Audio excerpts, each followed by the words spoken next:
What's up, potheads and political junkies? You're watching Cannabis Culture News Live. I'm Jeremiah, editor of Cannabis Culture magazine. Got a bomb rip loaded up to start the show. That's the only way to do this. Oh, I need a lighter, though. Somebody throw me a lighter. We have a big show for you guys today.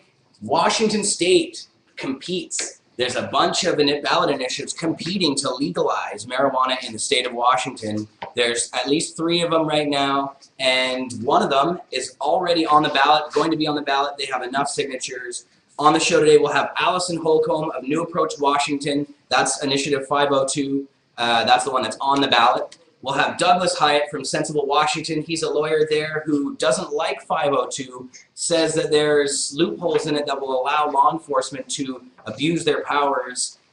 We have Don Skakie from the Cannabis Child Protection Act on. That's another initiative that's moving forward. Doesn't have enough signatures yet. And Mimi Maiwis from Washington's Safe Cannabis Act on the show as well. Another initiative that's not on the ballot yet, but still collecting signatures. So they're all on the show. Marius is going to be on the show actually with Steele Smith. Marius, maybe you should just come up right now and tell these guys what's up with Steele while I put his bong rip. Sure. And that looks good. I'm looking at the screen here. I can see we got the CCN logo, the big screen. All right, taking the bong rip. Cool. Yeah, I'm going to introduce Steele Smith in a couple moments, and he is a California medical marijuana activist. He was the director of the California Compassionate Caregivers, or C3, and it was rated, but I'll let him explain it himself. So Marius, you were going to start with you, right? Yeah, that's right. We'll go straight off here. All right. And good to see everybody out there. Yes. So Steele Smith. Yeah, he's got a court date coming up on March 20th. So, actually, could you move the camera a bit? I think my head is being cut off. Sure. How's that? No, more. Perfect. That'll be good. Yeah, that'll do. Thanks. Okay.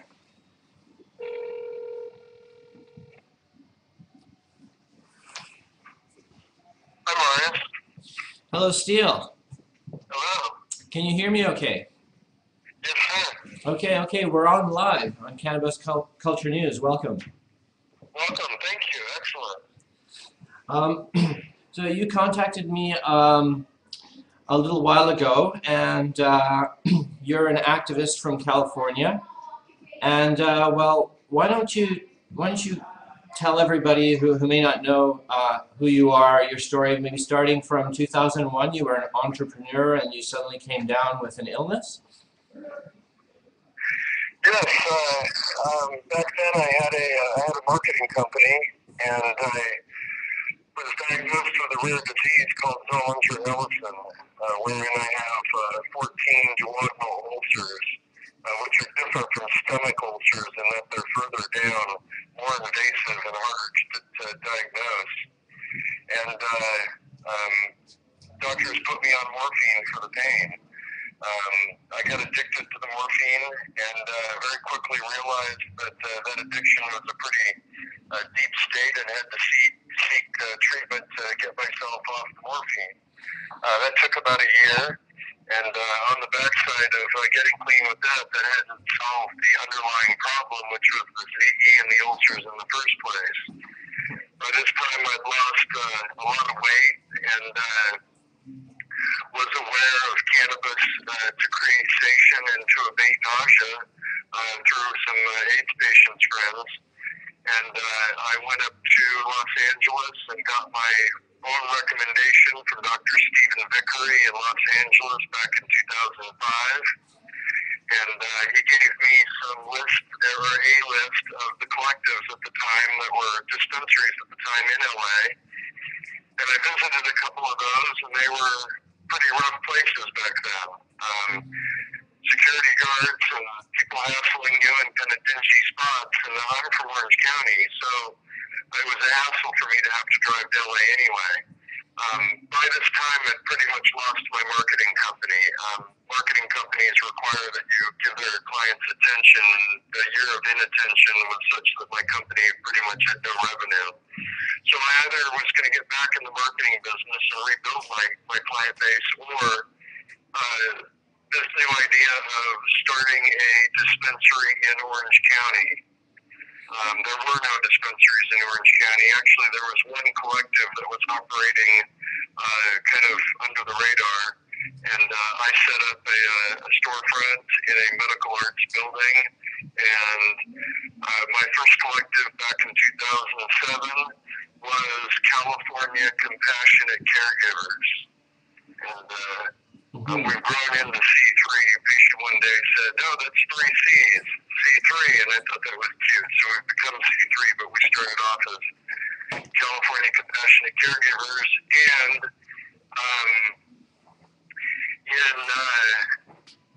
do you want me to get into the case now? Yeah, let's just, definitely, your home was raided in 2006, and later the case, the C3 was raided in 2007. Would you like to talk about those? And then we can... Right. The raid in 2006 was just my original collective, was real small. A few patients who were friends. I had a few plants in my garage, 18 to be exact. And this was 2006. I can't remember exactly what month. I want to say April. Right. But I had 18 plants in my garage in Placentia, and one day I wasn't paying attention, and I went upstairs, and the lights popped on in the garage, and I left the garage door open. A police officer rolled down the alley and looked in my garage and saw the plants and called in reinforcements. And about 7 p.m. I heard a knock on my door, and it was a guy with a buzzcat standing at my door with a beaded chain underneath a T-shirt. I noticed all this, and he says, "Is that your Jeep Grand Cherokee in the alley?" And I said, "Yeah." And he says, "I just clipped your mirror. Can you come down so we can exchange insurance information?" And I said, "Sure." And when I got down the stairs, 2 uniformed officers grabbed me and hooked me up, and they said, "Do you know why you're here?" And I said, "Well, yeah, I got 18 plants in the garage." And they said, "Yeah, what are you doing?" And I said, "Well, I'm a collective." They said, "What?" They said, "Yeah, I'm operating under California Prop 215. I'm a collective. I've got a few little patients and, a few little plants here and some medicine, and, I'll show you my paperwork. Come on upstairs." So they unhooked me, and we went upstairs. And from 7 p.m. until 1 a.m., they asked me every question they could possibly think of, looked at all my paper, my records, everything, and didn't know what to make of it. It looked and smelled like a business, but they'd never seen one before, so they had no idea what to compare it to. So by 1 in the morning, they're getting tired, and they call the district attorney and get him out of bed and say, "We're in this guy's apartment. This is what we see. This is what he says. We don't know what to do."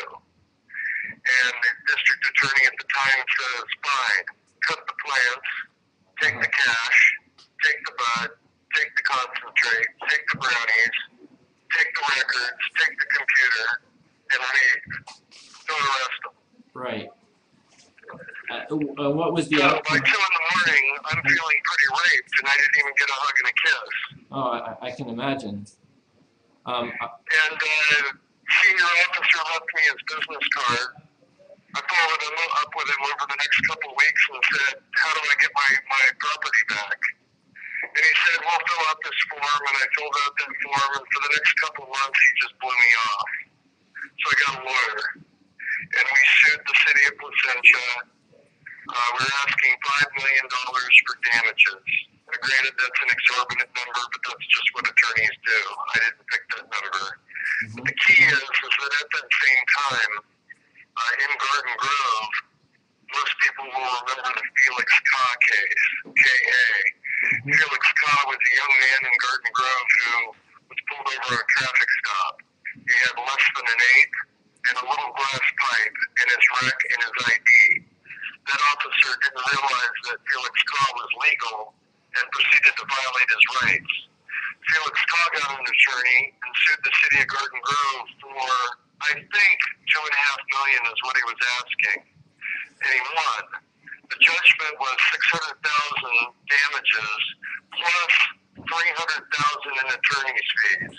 Now the key is that $300,000 in attorney's fees sent a message loud and clear to the cities of Orange County, their police departments, do not violate patients' rights if they have valid recommendation and ID. So Garden Grove really got stung with a $900,000 judgment against them in the Felix Kaw case. Mm-hmm. Now here's the kicker on that. Garden Grove's a big city. Garden Grove's got money. Garden Grove can afford to pay out a $900,000 judgment. Placenta's tiny. Placentia doesn't have that kind of money. Placentia's being sued for 5 times the amount. So we're winning. As we go through the case alongside Felix Kaw, we're just after Felix Kaw. My attorney's filing motions and we're getting them granted. We're winning. The city of Placentia is facing losing a big judgment. Potentially could bankrupt the city in a bad economy. So the city attorney, and I want to out this guy, I want everybody to know who he is, Tom Nixon from Nixon, Spradlin, and Sprague law firm out of Costa Mesa, California, was the city attorney for Placentia at the time.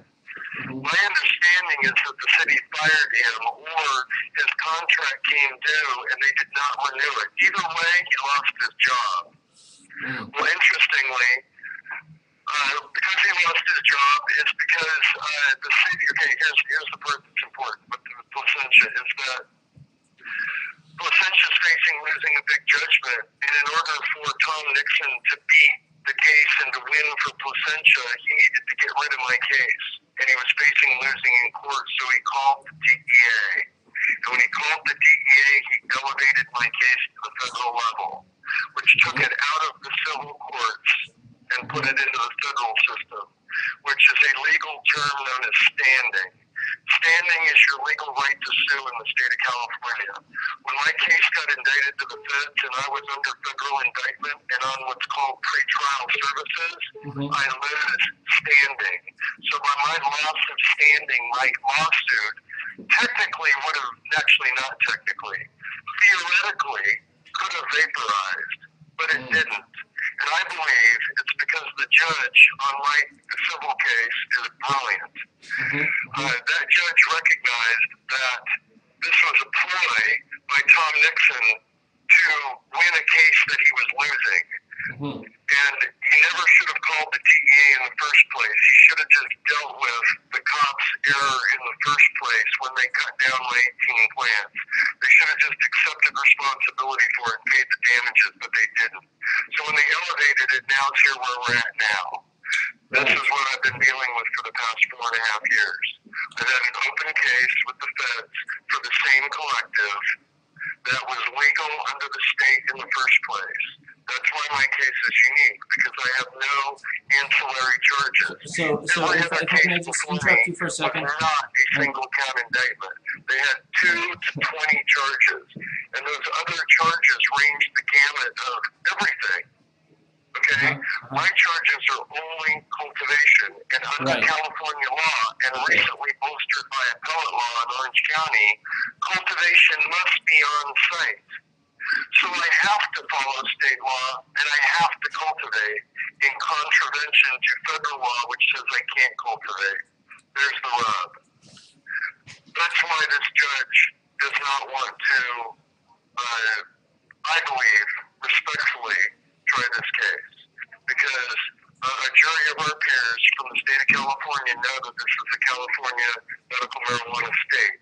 You can't find a juror in California that doesn't know that we're a medical marijuana state. And the government needs 12 people to agree unanimously that I broke federal law. And all I need is one person to say, you know what, that's not right. I can't lock this guy up for 10 years. He's a nice guy. I can't lock him up for 10 years trying to help people and help himself. Because remember, I'm a patient too. Yeah, I understand this. In good faith when he didn't break any state laws. So that's. So if I can just clarify for a couple of seconds, basically there are two lawsuits. Then one that you're against the city of Placenta, and then the federals are coming against you for the 2007 raid, correct? Correct. The first is a civil case in which I'm suing the city of Placentia. Right. The latter is a federal criminal case in which I'm a defendant for breaking federal law. Correct. Right. And that the next date is coming up, and it has been delayed over several years since 2007. Is that correct? Yeah, I was indicted on November 7th. November 7th, 2007. Right. Right, and it's been delayed and delayed and delayed, and the next one is coming up on March 20th. Is that correct? No, we're now out to June. You're now to June, so that there's no March 20th date. No, just last week I got a text from my lawyer Eric Shevin in Los Angeles that it's been postponed again, and that the new date is in June, and it's posted at w.steelscase.org. Or if you just Google Steel Smith, S-T-E-E-L-E. Yeah. Thank you. And what about your civil case? When is that being heard next?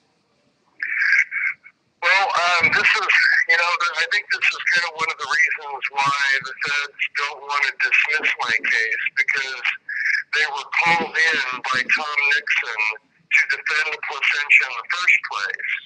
And if after 4 years, the civil case against the city of Placentia has been suspended, then that means that that's 4 years that the city of Placentia has been protected from a judgment.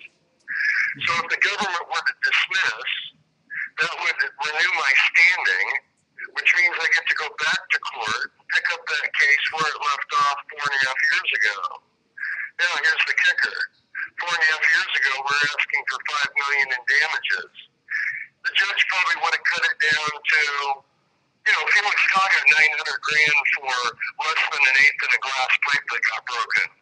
Remember, I lost 18 plants that were my mother genetics, a couple pounds, some concentrate, $1,100 in cash, and I was detained in my house for 5 hours.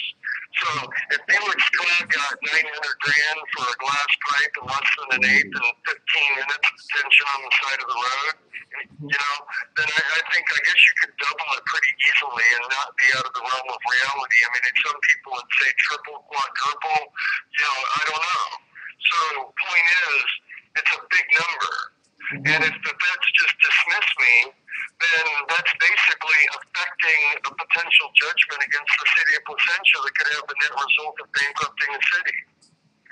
So this is serious stuff. This is extremely serious stuff. There's bigger issues at stake and interests at stake than just my freedom. And never mind the fact that I was locked up for 10 months. Every DEA raid that I'm aware of since me until now have been smash and grabs. And that's what I want everybody to hear, is that's what the DEA is doing right now, is they're just smashing and grabbing. In fact, there was one out in Riverside just yesterday. They showed up at 10 a.m. They didn't even have the courtesy of getting up at 4:30 in the morning like they do for every previous raid. Now they're getting lazy.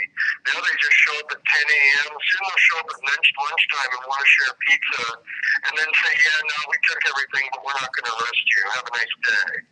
That's what they're doing. So now they're just acting as straight up thieves and enforcing federal law in whatever view they deem appropriate, and not dealing with heroin dealers or cocaine dealers or meth dealers or the really nasty stuff, which is real work, by the way. Those guys shoot at people, and they got to put on all their combat gear, and they really got to work. Us collectives, we publish ourselves. We're on weed maps. We advertise. We go to meetings. Everybody knows where we're at. So for the DEA agents to raid a collective, it's like shooting, fishing with a shotgun. Yeah, I would dare to call it terrorism, actually. It is. It's domestic terrorism on our own citizens and on our own patients. So since my case, that's what the feds have been doing, is smashing and grabbing. And I don't think that they're going to try to put somebody else through the system unless they're an actual cartel person or, they've got real charges on them. That's just kind of the way it is right now. Well, we'll just have to wait and see. A lot of things happening. I'm really glad to have you on our show today. I have your email address, Teresa at steelscase.org, up on the screen for anybody who might want to contact you. So thank you very much. Keep up the good work. We're all rooting for you, and we'll keep up on your case. Well, yes, thank you so much, and thank you to Culture. Not a problem. It's our pleasure. All right, talk to you Take again care. then. Take care. Thank you.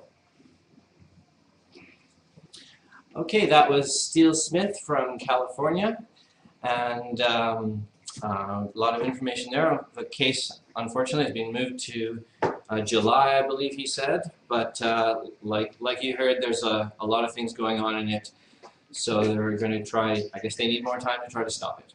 So with that, I'll let Jeremiah come back. I know he's got a lot planned for the rest of the show, and thanks for watching. Thanks, Marius. That was awesome. Good interview. Thanks, man. Yeah, we'll keep watching that. And we have a surprise guest here that he just had so much fun last week, I guess, that he had to show up again this week. And here he is. If you were watching last week, you saw him. The big man himself, Med Mark. Mark Loki. Block TV, back again. Push.ca, Mark. How's everyone doing? And he's rolling big fatties. This is what we're smoking right now. We missed 420. It's 425. We didn't miss it. We didn't miss it. Just it was We still have some overlays and There's an stuff. interview going on while we were acknowledging it. Here, I'm not going to see you.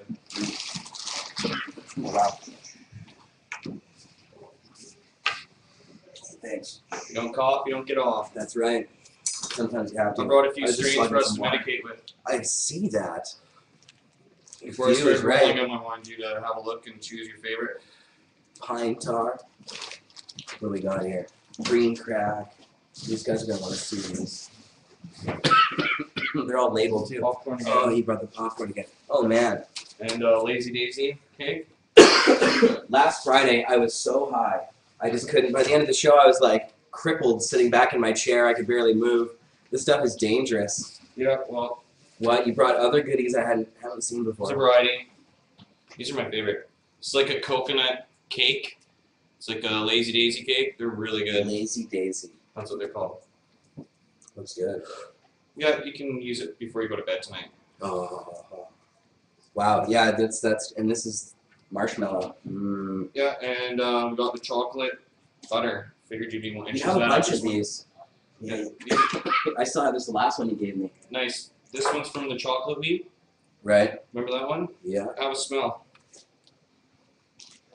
So I've stopped coughing for a second. And some Jack Hera.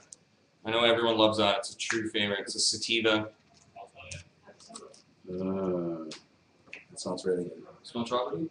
It does. And we got So now we had some challengers on the chocolate thing. They said that there's no way that smell can be made by the plant. They think it's that somebody's putting product in it.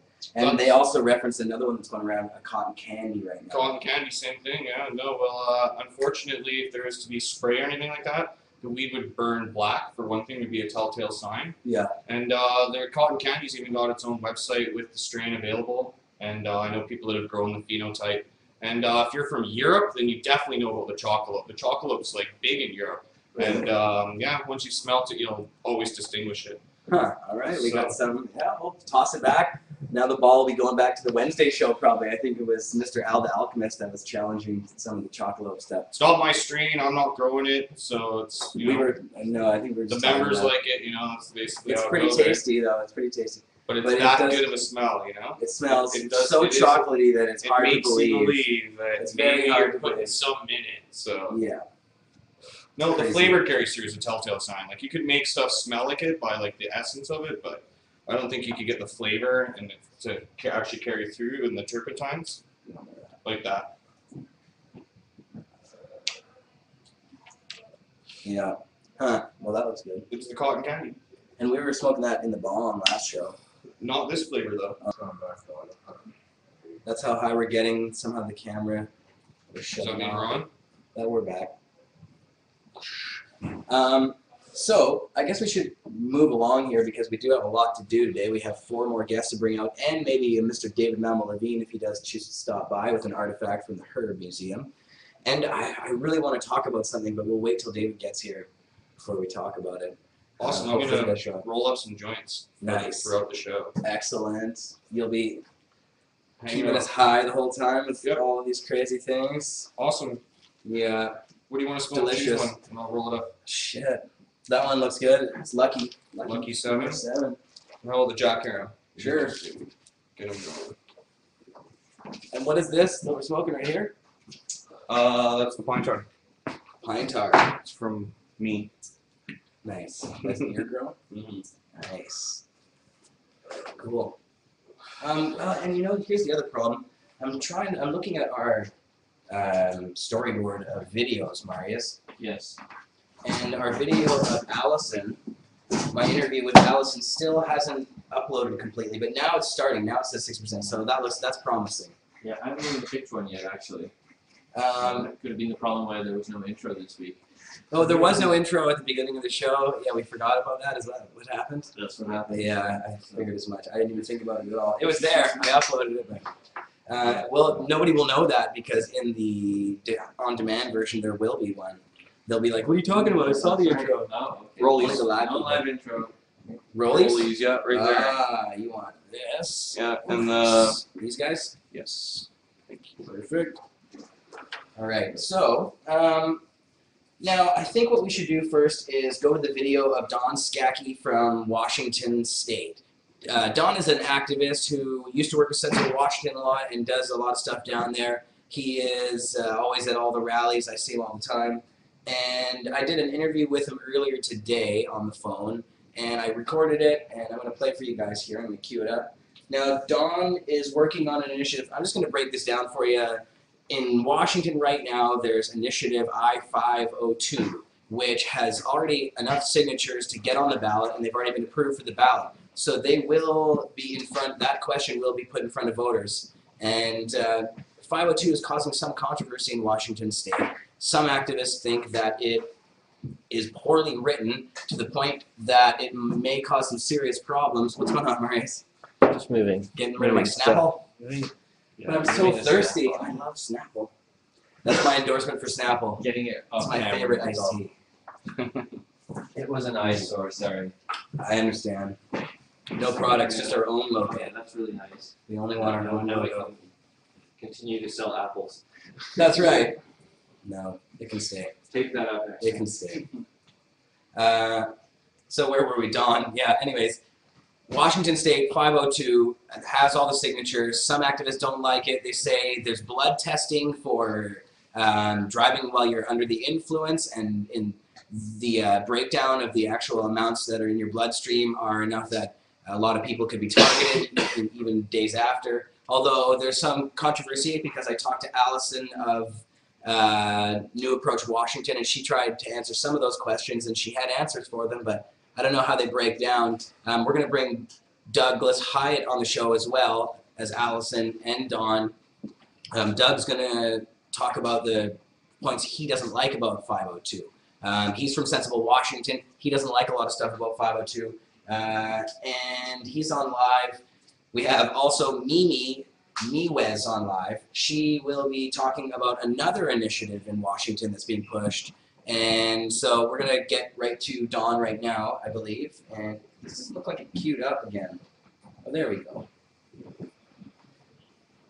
So yeah, this is my interview with Don Skakie from earlier today, and he'll explain more.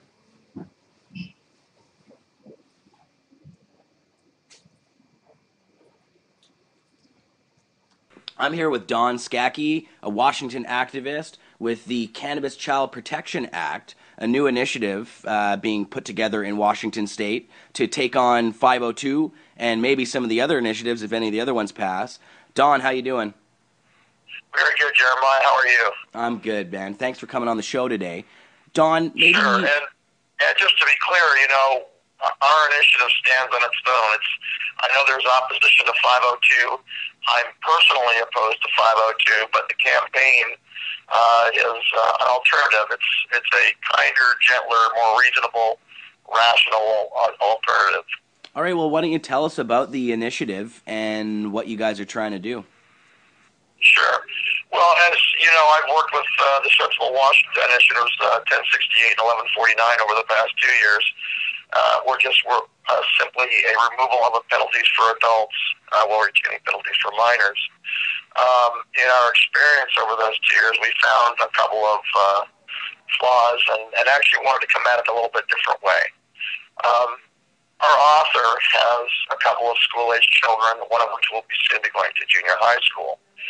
And his goal is to get cannabis out of the schools before his kids have to deal with it. So what we do is we've constructed this around protecting children. If the goal is to protect children, that becomes a single subject that we're addressing under Washington law. And then we're free to do several things to enable that to happen in order to protect children. Explain that part, so what Don. we do is, go ahead.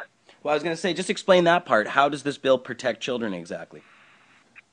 Well, that's the thing. You know, in Washington State, I happen to be working with the Northwest Cannabis Market in White Center there. We have about 28 vendors, and I'm finding people are coming in from all over the state. They're coming from eastern Washington, southwestern Washington, and the reason for that is patients don't have access because of the prohibition. You know, access that was in place has been raided and shut down by the federal government, and it's had a very chilling effect on patients' ability to get medicine. So what we do is we follow Sensible Washington's lead, and by the way, this is not a Sensible Washington initiative, but we do remove the penalties for adults to transact and grow and do whatever they like amongst adults. And that would be 21 and over due to the language we got back from Initiative 505 that we didn't get qualified against 502. So now with 502... Right. Oh, go ahead, Don. Okay. So what that does by having it at 21 is it eliminates that little hiccup in the law where it could be interpreted to allow adults to sell to minors. We intend to come back in 2 years after the initiative has cleared that hurdle. There's a 2-year wait before you can change an initiative. So we hope to come back in 2 years and lower that to 18 so that all responsible adults can consume cannabis legally. Sorry. That's what we also do is we maintain the penalties for adults transacting with kids. Right now, it's easier for a kid in school to get cannabis than it is for a patient to get access.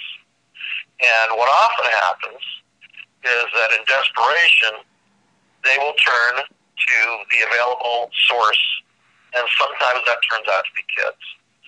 So we want to eliminate that attraction for any adult to use any child under the age of 18 in cannabis transactions. And that will eliminate children coming out of, they're coming into adulthood with felonies on their records. We propose a $250 first-time infraction for a child caught with cannabis. Now, Jeremiah, if you and I and Jody were all 16 years old and passed a joint around, we'd be guilty of felony distribution. And that's just not right. We don't want to be injuring our kids before they even have a chance to get their start in life. So what we do is we go from the infraction on the first offense to a misdemeanor, which is a crime, on the second offense, and a gross misdemeanor on the third offense. And then for subsequent offenses, which hopefully, kids will have learned they're going to have to wait a few years. So taken all together, you regulate, you don't regulate. You remove the penalties for adults so that they can freely transact with each other. We have a 400 square foot grow canopy limit.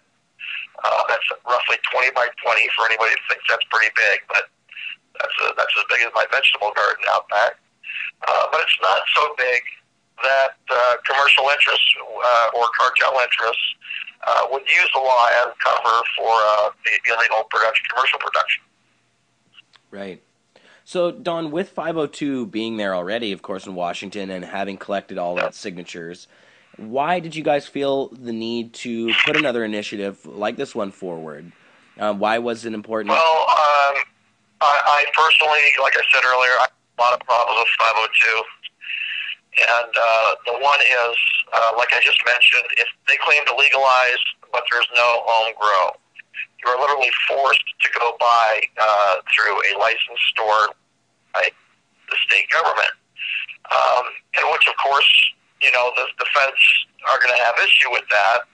So we could end up with a situation where there are no legal stores, and because you have to buy through a store license by the state under the law, all of our current access points in Washington would be absolutely illegal and have no any premise to function under. So that's going to hurt patients. The other thing is the 5 nanogram DUID limit. We all know there's a point at which cannabis consumers are also impaired and shouldn't be driving. The problem with the 5 DUID limit is there is no science backing that up. What level you may be, where you're impaired, may be different than where I'm impaired, and 5 nanograms is not a consistent indicator of impairment in the way that 0.08 is for alcohol. If you're under 21, there's zero tolerance, and you would absolutely be guilty and have no option out. So again, that's harmful to our youth. My last real problem with 502 is it has a very prohibitive tax structure. It taxes 25% at the grower, 25% at a middleman processor, and 25% at the end access point. Now, what this does is, you know, if you consider that grams currently at the access point are about $10 a gram, roughly, you know, in that range, a little bit higher, a little bit lower.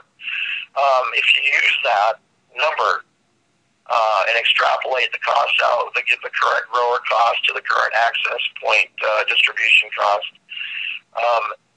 it's going to take a $10 gram up to $39.55. And my personal fear is that will only embolden the black market to raise their prices. And, you know, the stores are only going to be open for whatever hours they're allowed. And when people want to obtain cannabis after hours, or if they're not near a store, they're going to be right back to their friend Dave and giving him that money.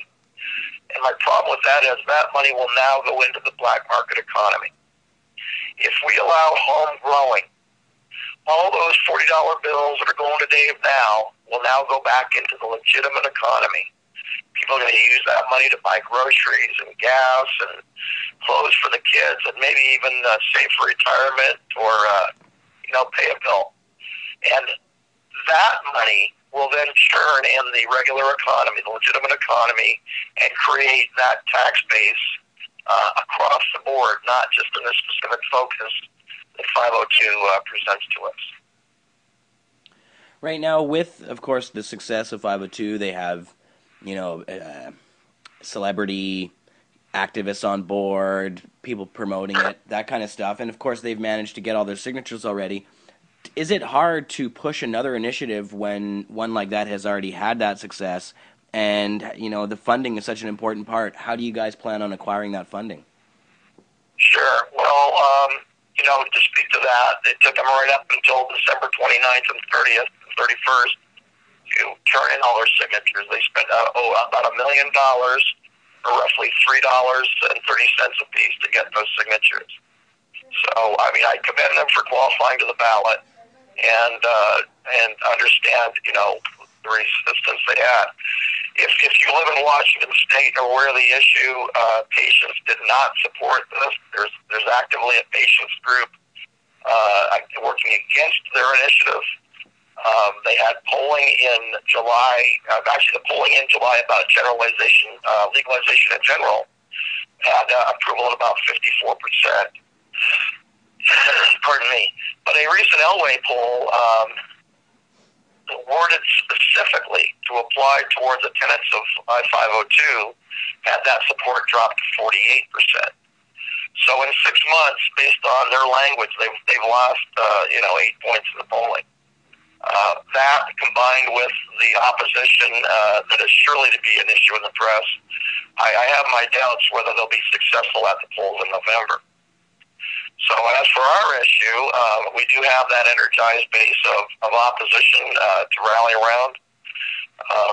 I personally am putting in $5,000 into the campaign. We have another commitment of another $5,000, and I've been speaking with people, off the record, and we have commitments for more. We intend to have our petition out to everybody that wants it, and we intend to have it in every access point in Washington State. Washington State has an estimated 80 to 160,000 patients, authorized patients. If each of those signs the initiative and takes it home to a loved one and has them sign or a friend and neighbor sign, we can easily make the ballot. The problem would be distribution, and I think that even with the small money we have so far, we're going to come out of the gate with good distribution to a wide and accepting audience. The people of Washington State want to legalize cannabis. That's clear. Now, the support in Western Washington is well over 70%, and last year, for the first time, it topped 51% to 49% no in Eastern Washington, which is a fairly conservative area.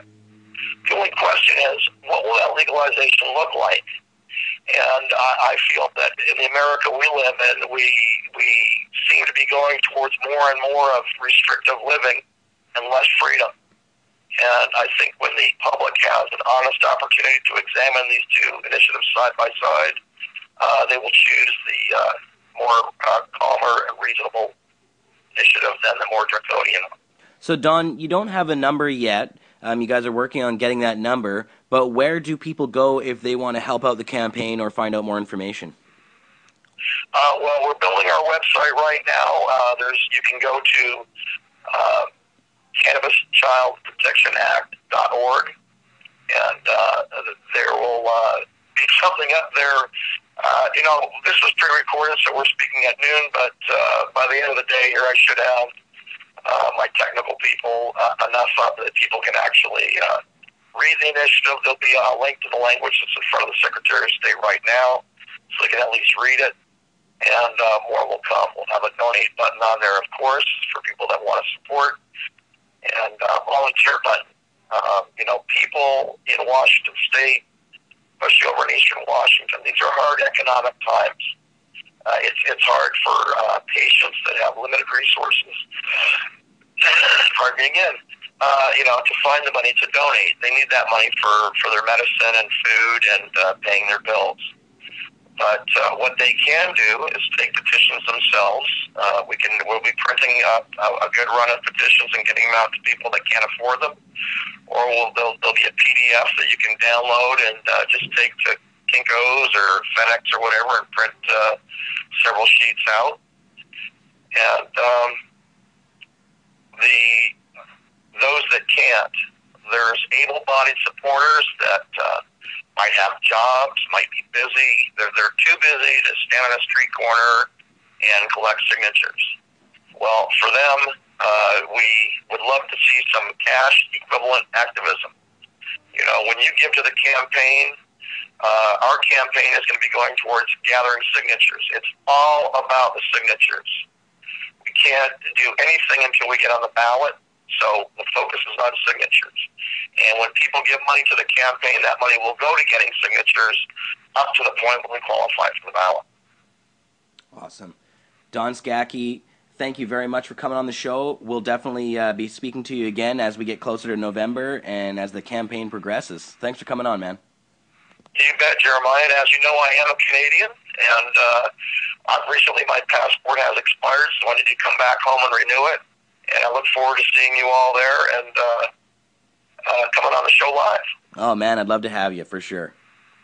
I will be there. You can count on it. Awesome, Don. Thanks a lot. Thank you. Have a great day. You too. What? How'd that go? Yes, sorry. I met with the principal, and like he was like, the complaint never came from us. Like we had like a community liaison call come to us, and that was it. That's good. All right, guys. Yeah. So that was part one of the Washington ballot initiative drive. Another fatty. This is the lucky number 7, lucky 7, and I was told it was $7 a gram at the dispensary. I guess that's I gotta get. All right, so before we get into part 2 of our Washington feature, we have Mr. David Malmo Levine. All right. In the house. In the house. David, With whoa, another goodie for us to. I'll put it in front of the camera so you can see. This is a Georgia Straight from Tuesday to Thursday, August 10th to 13th, 1971. Are you getting this? Are you receiving me? Bit of reflection. Okay, here I'll The windows. point it that way. Sorry. Anyway, it happened right after the Gastown riots happened. You can see what's up. Oh, I can see. Okay, cool. So right after the Gastown riots happened, the Georgia Straight issued this full-page, fold-out, front-cover comic book by the famous Harold Head artist. What was his name? Rand Holmes. Rand Holmes drew this, and it was the title of the piece is "Yes, Virginia, there really are pigs." And it goes into the details about how irrational the police acted when the yippies and hippies and young folks came out to protest a crackdown on pot dealers, which is depicted in this panel here. That everybody came out to protest, and there was music and dancing and fun, and then the cops rode in on horseback and beat people up, beat merchants in front of their shops, and how it was hypocritical that the rich people could smoke their dupes in safety, whereas the people who were exposed out in the street. So, and then he had a panel of the mayor inserting a police baton up his anus. This is on the front cover of the Georgia Straight, mind you. This is back in '71 when it wasn't so straight. But we have a whole series of these old Georgia Straights framed and hung up in the marijuana section of the Herb Museum, which is opening fairly soon. Can we make announcements about that? In around 2 weeks, give or take, the Herb Museum will be open for business, and people can come by and see all the artifacts for the low price of $5. You too can get a crash course in herbal history at the Herb Museum. So we're very excited about that. The second floor is just about open. That's right. The second floor is going to have music and dancing and an old folks vapor lounge with more rock and roll, less hip hop for all the old people who can't make it up to the third floor. And there'll be a movie studio. I'm getting old in my old age. I was born at a very early age, you know. Now I'm suffering from problems with my eyes and my memory's going. Did I mention I was born at a very early age? I don't think so. My eyes are going, and my memory's not as good as it was. And did I tell you about my age problem of being born earlier?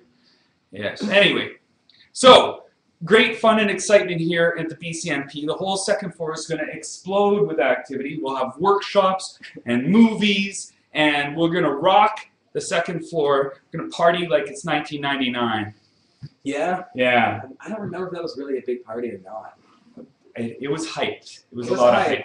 hyped. And so will our second floor be. Yeah. But no, Not it's going to be not overhyped. It's impossible Floor to number 2, overhype. 307 West Hastings. Well hyped.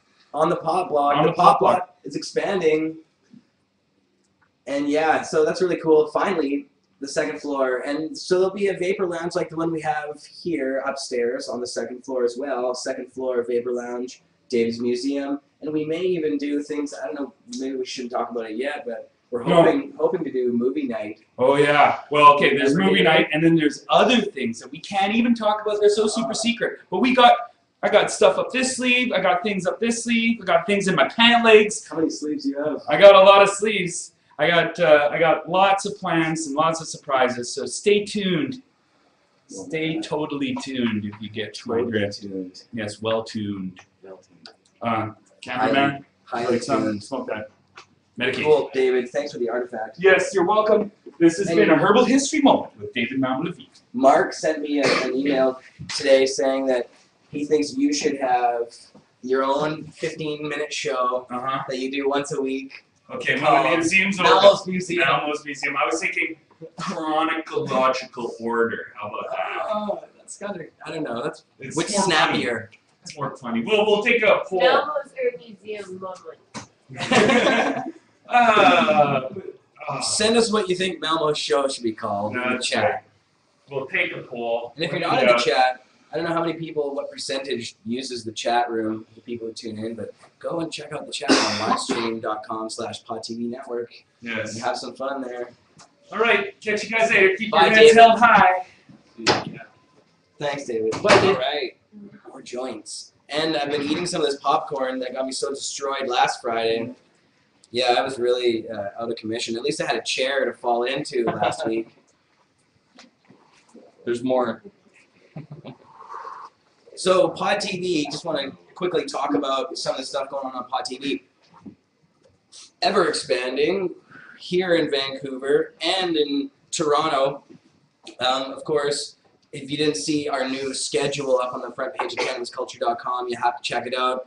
The Pod TV has a new schedule. In fact, it'll be on the front page of pod.tv very soon as well. And it's a schedule that's being updated all the time. And on the schedule, a new one we just added, I don't even actually think it is added to the physical schedule, but it will be today, are the Brittany and Jordan show, Paparazzi. That was on Thursday at 4 o'clock they're doing their show. And they did their first show just yesterday. And it was fun. Marijuana Man was there taking care of biz. It was a fun day. Look for more of that. And Marijuana Man's here in the room.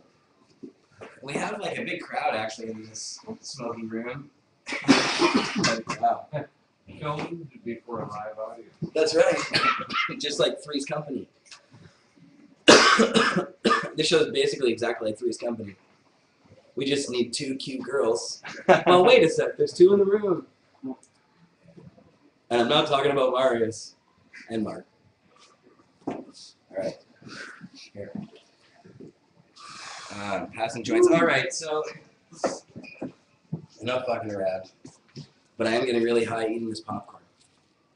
Okay. So I guess what we should do now is a telephone interview with Mimi. Miwa's from another Washington initiative here. Where's my paper? Let's see. I'm gonna get her number up. So, yeah, I guess this is we'll do her first, then we'll go to Alison, and then we'll go to Douglas Hiatt to end things off. So I'm just gonna get her up on the telephone here. Mark, I don't know if you want to show off that pudding that you have there. What is that stuff? It's chocolate sauce. And is that infused as well? Yes. Here, you come up here. Well, and while I'm doing this. Some people like mix it with chocolate milk, or milk to make chocolate milk. Right. And or you can like dip something in, you know. It's used with their ice cream. It's a product that we use. Whose with ice cream? The medicate. Right. So talk about what's going on quickly. You were here last week talking about iMedicate and what's happening. Any new news about your dispensary that was raided, the first one in Vancouver that was ever raided? Yeah, that I went and met with the principal of the school, and they said the complaint didn't come from them, and that they'd had a couple complaints from residents in the neighborhood, and that they'd had a community liaison officer come and talk to them, but it had absolutely no problem with us operating or reopening. And that appreciated us being discreet. People don't know is we don't have like a sign on our building. We're not like really obvious because we are close to the school, and we do respect maybe some parents aren't, you know, wanting their kids to be exposed to that quite yet in their lives for whatever reason. Right. So, you know, we really, you know, people knew who we were that would come there, you know. So, yeah, we're gonna be reopening. I just want to make sure I wasn't stepping on any, you know, feet at the school. I didn't want to go up against the school. And I feel a lot more confident after meeting with the principal today.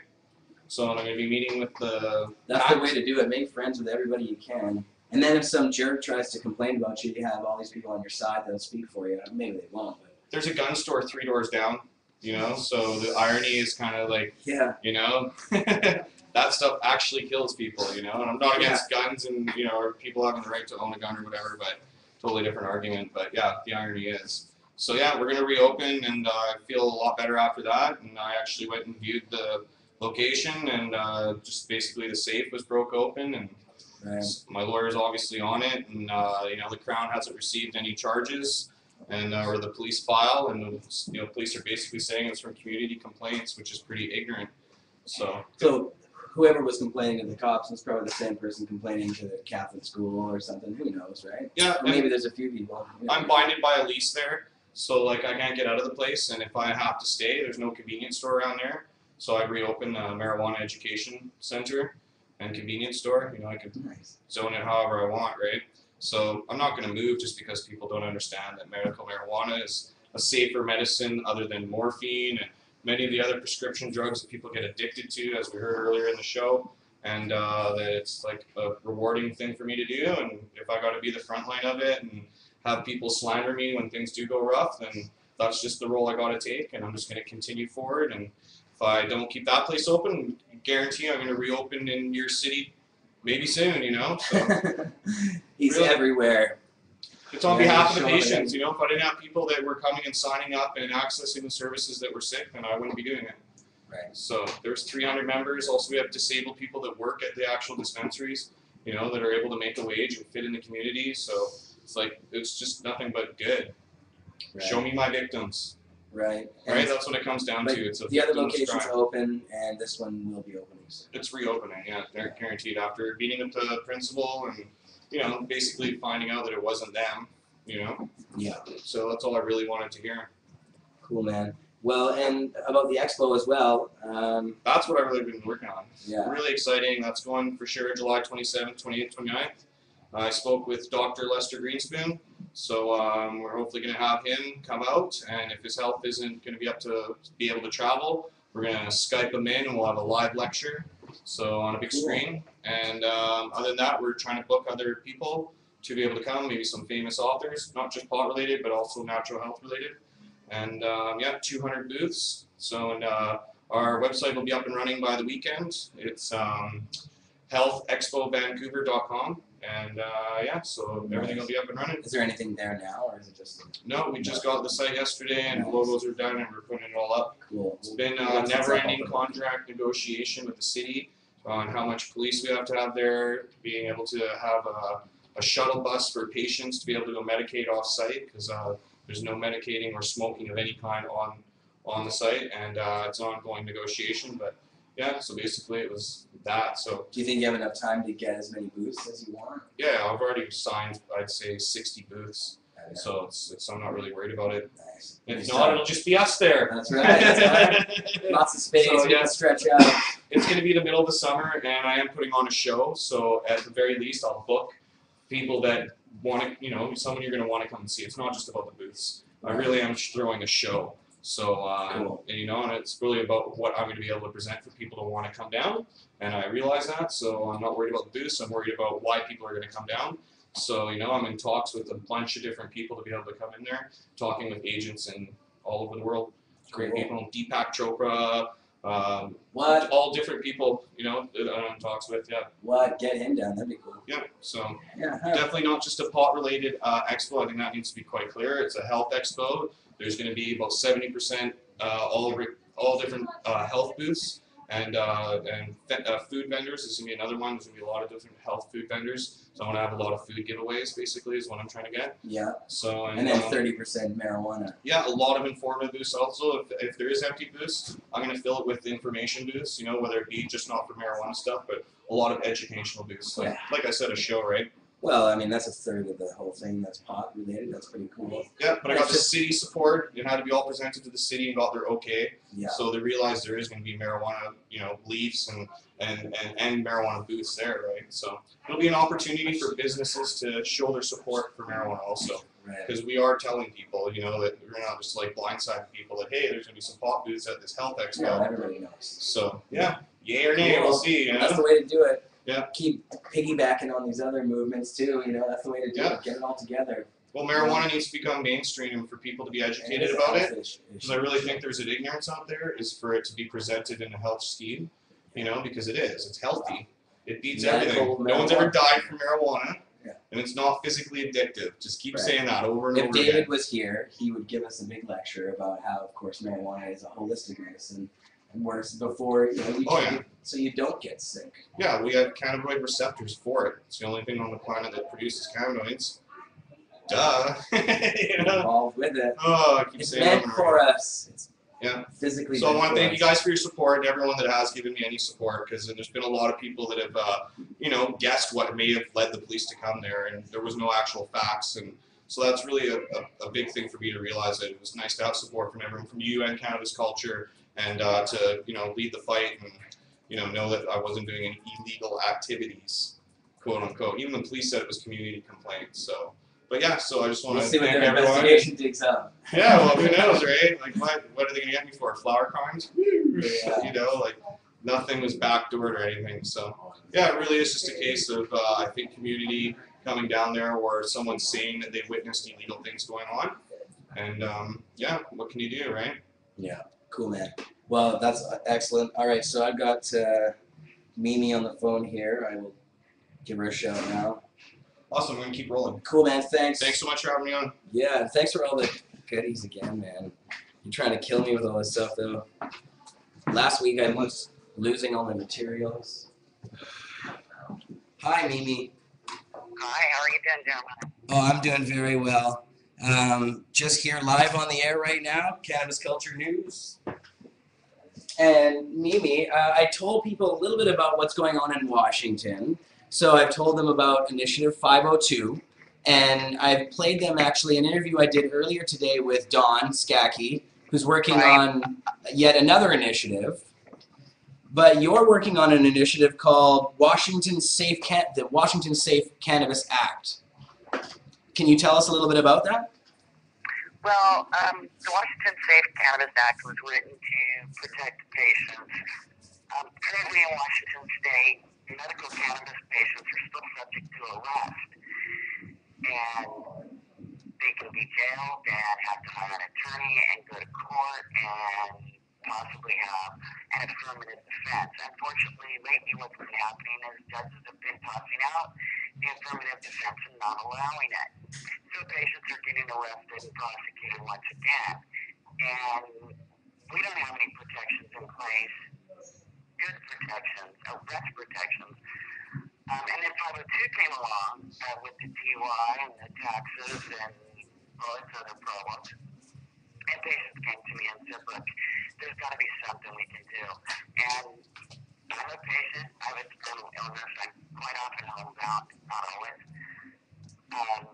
So the only thing I could think of that I could do was write another initiative. So I started studying initiatives. And just sat down with other patients and said, look, what do we absolutely need to be safe? And we wrote it all down in patient terminology that everybody would understand, and got a great response from it. And so I put it in legalistic terms and sent it in, and here we are. So basically it protects patients from arrest. It excludes patients from being prosecuted just based on blood level, and gives out-of-state patients a little bit of protection by doing an affirmative defense. And also does something that's really, really important for every state, I think, and that is it removes cannabis from the Controlled Substances Act in the state. Right now, patients are illegal in the state because cannabis is still on the CSA as Schedule 1. And that is in direct conflict with 6951A, which is what's supposed to protect medical cannabis patients from prosecution. Right. And so this has been a long-term fight, and there has been legislation attempted to try to get us better protections, but it consistently fails. And I think one of my biggest problems with I-502 is that we really need to look at priorities here. And as a nurse, my priorities are health, home, and then recreation. And as a mother, same thing. We need to protect those who are ill and make sure that they have what they need and not take away from them. That 502 takes away from patients. And it's not just the 5 nanogram limit, it's what that will do to chronically ill patients. I don't drive when I'm sick just because I don't have any energy when I'm sick. But when I do feel okay, I can get out and drive and get to the doctor and the grocery store, maybe do a little socialization, not much. When you take somebody's privileges to drive away, and I've been a home health nurse for many, many years, when patients lose their driving privileges, they become what's known as homebound. And when a patient becomes homebound, it sets in motion red flags, and the doctor has to be notified, social workers have to come in, the nursing care plan has to be completely changed for the patient. Given that, and I listened to Don when you interviewed him earlier, given that the numbers are between 100 and whatever thousand medical marijuana patients in the state, they would go with the smaller number, 50,000 patients that are chronically ill and now they're homebound. Now the state has 50,000 patients that they need to provide public transportation for. And that would be probably doable if everybody lived in Seattle. Unfortunately, we have a huge rural population in this state. And I've also been a director of nurses. I was a director of nurses for a home health agency in a rural Nebraska area. And public transportation does not exist in rural areas. So those people are going to lose their public transportation. Asking them to move is absolutely not feasible. That expense alone is not something most people can do on disability. If somebody like me wanted to move, I would have to hire somebody. I can't lift anything more than about 10 pounds. So the social implications it's going to put, the social hardships, it's going to put on some of the poorest of the poor in this state and some of the people least able to protect and defend themselves. The sick, the dying, and the disabled are going to be most seriously affected by this. And how anyone could do that to any population, but much less people that most cannot defend themselves monetarily because of their income status, and a lot of them are too sick to speak for themselves. And I know this because there's times when I'm too sick to speak for myself. Mimi, I wanted to ask you about the bill itself and the support you have for it. What stage are you at now? You're still collecting signatures, of course. You need a ton of them to get on the ballot. How's that going for you guys? Well, we just got our petition online. I have a website. It's wacannabis.com. WA for Washington, obviously. And we have a PDF online of the petition that anyone can download, collect signatures. And we've got some volunteers that have already printed petitions and have been sharing those with their friends. We've been doing some outside the box thinking, and I'm looking at some things that haven't been done a whole lot, but a few things that have been proven in the initial trials and actually been quite successful and effective. So we're looking at that and some different ideas.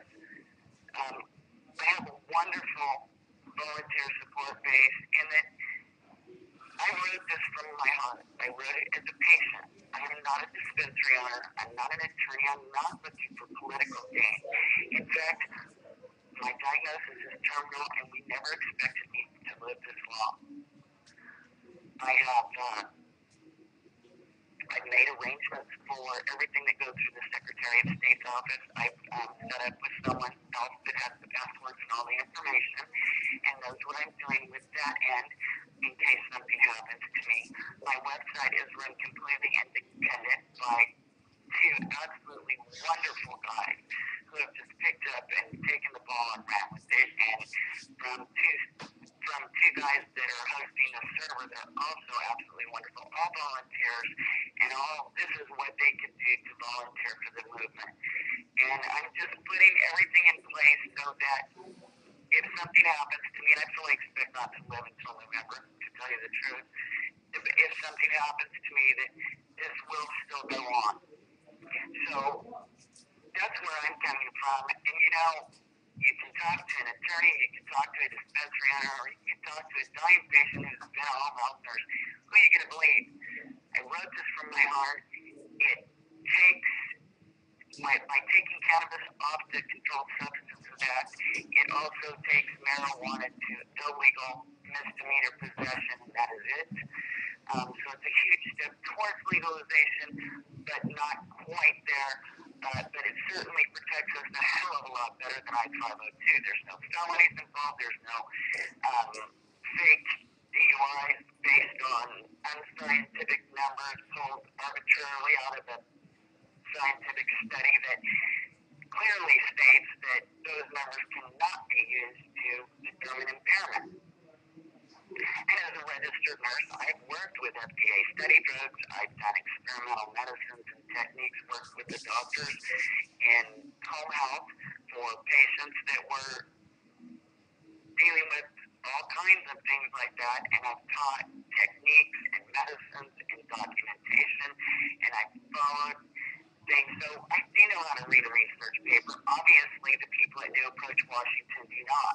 And every piece of research they cite clearly states that the 5 nanogram number cannot be a basis for impairment because it can be so easily invalidated by a chronic smoker. And those studies don't even go into people like me who use high-dose edibles to stay alive. My numbers, I'm sure, never go low. I take a concentrated oil capsule, and I smoke, and I spray it on my coffee and my tea before, and let it dry and eat. And so, you know, I'm 100 pounds at 5'8". You can imagine what my numbers are. There's a video of me driving to cannabis. If you look on YouTube, Repeal Prohibition channel. I was driving to cannabis. I'd taken my daily dose. I was driving through downtown Seattle in a 32-foot bus while being interviewed on camera. I was medicated. I was not impaired. I-502 would make criminals out of innocent people who choose to drive while medicated, but not impaired. That's my biggest problem with it. The taxes are going to raise the price of cannabis, so medical patients aren't going to be able to afford it. There's some other problems. It's wide open. I had some major issues.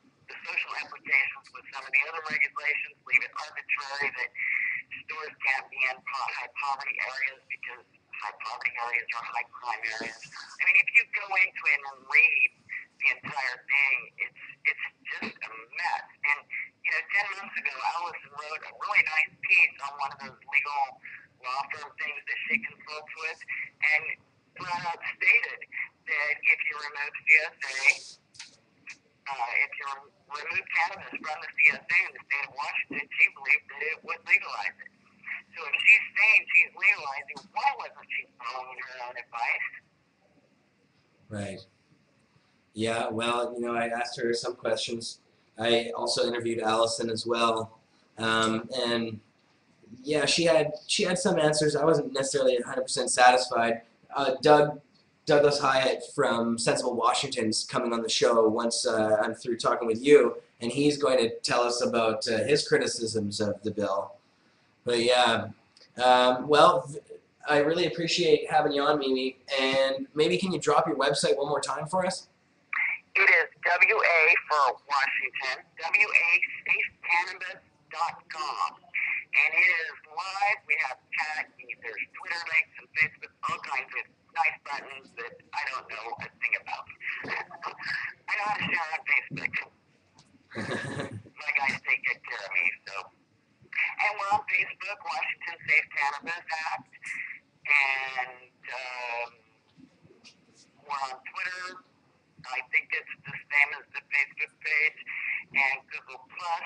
The guys have us on there. And I think I saw us on Reddit on Archery's activism, too, so. Cool, excellent. Well, thank you very much for coming on the show.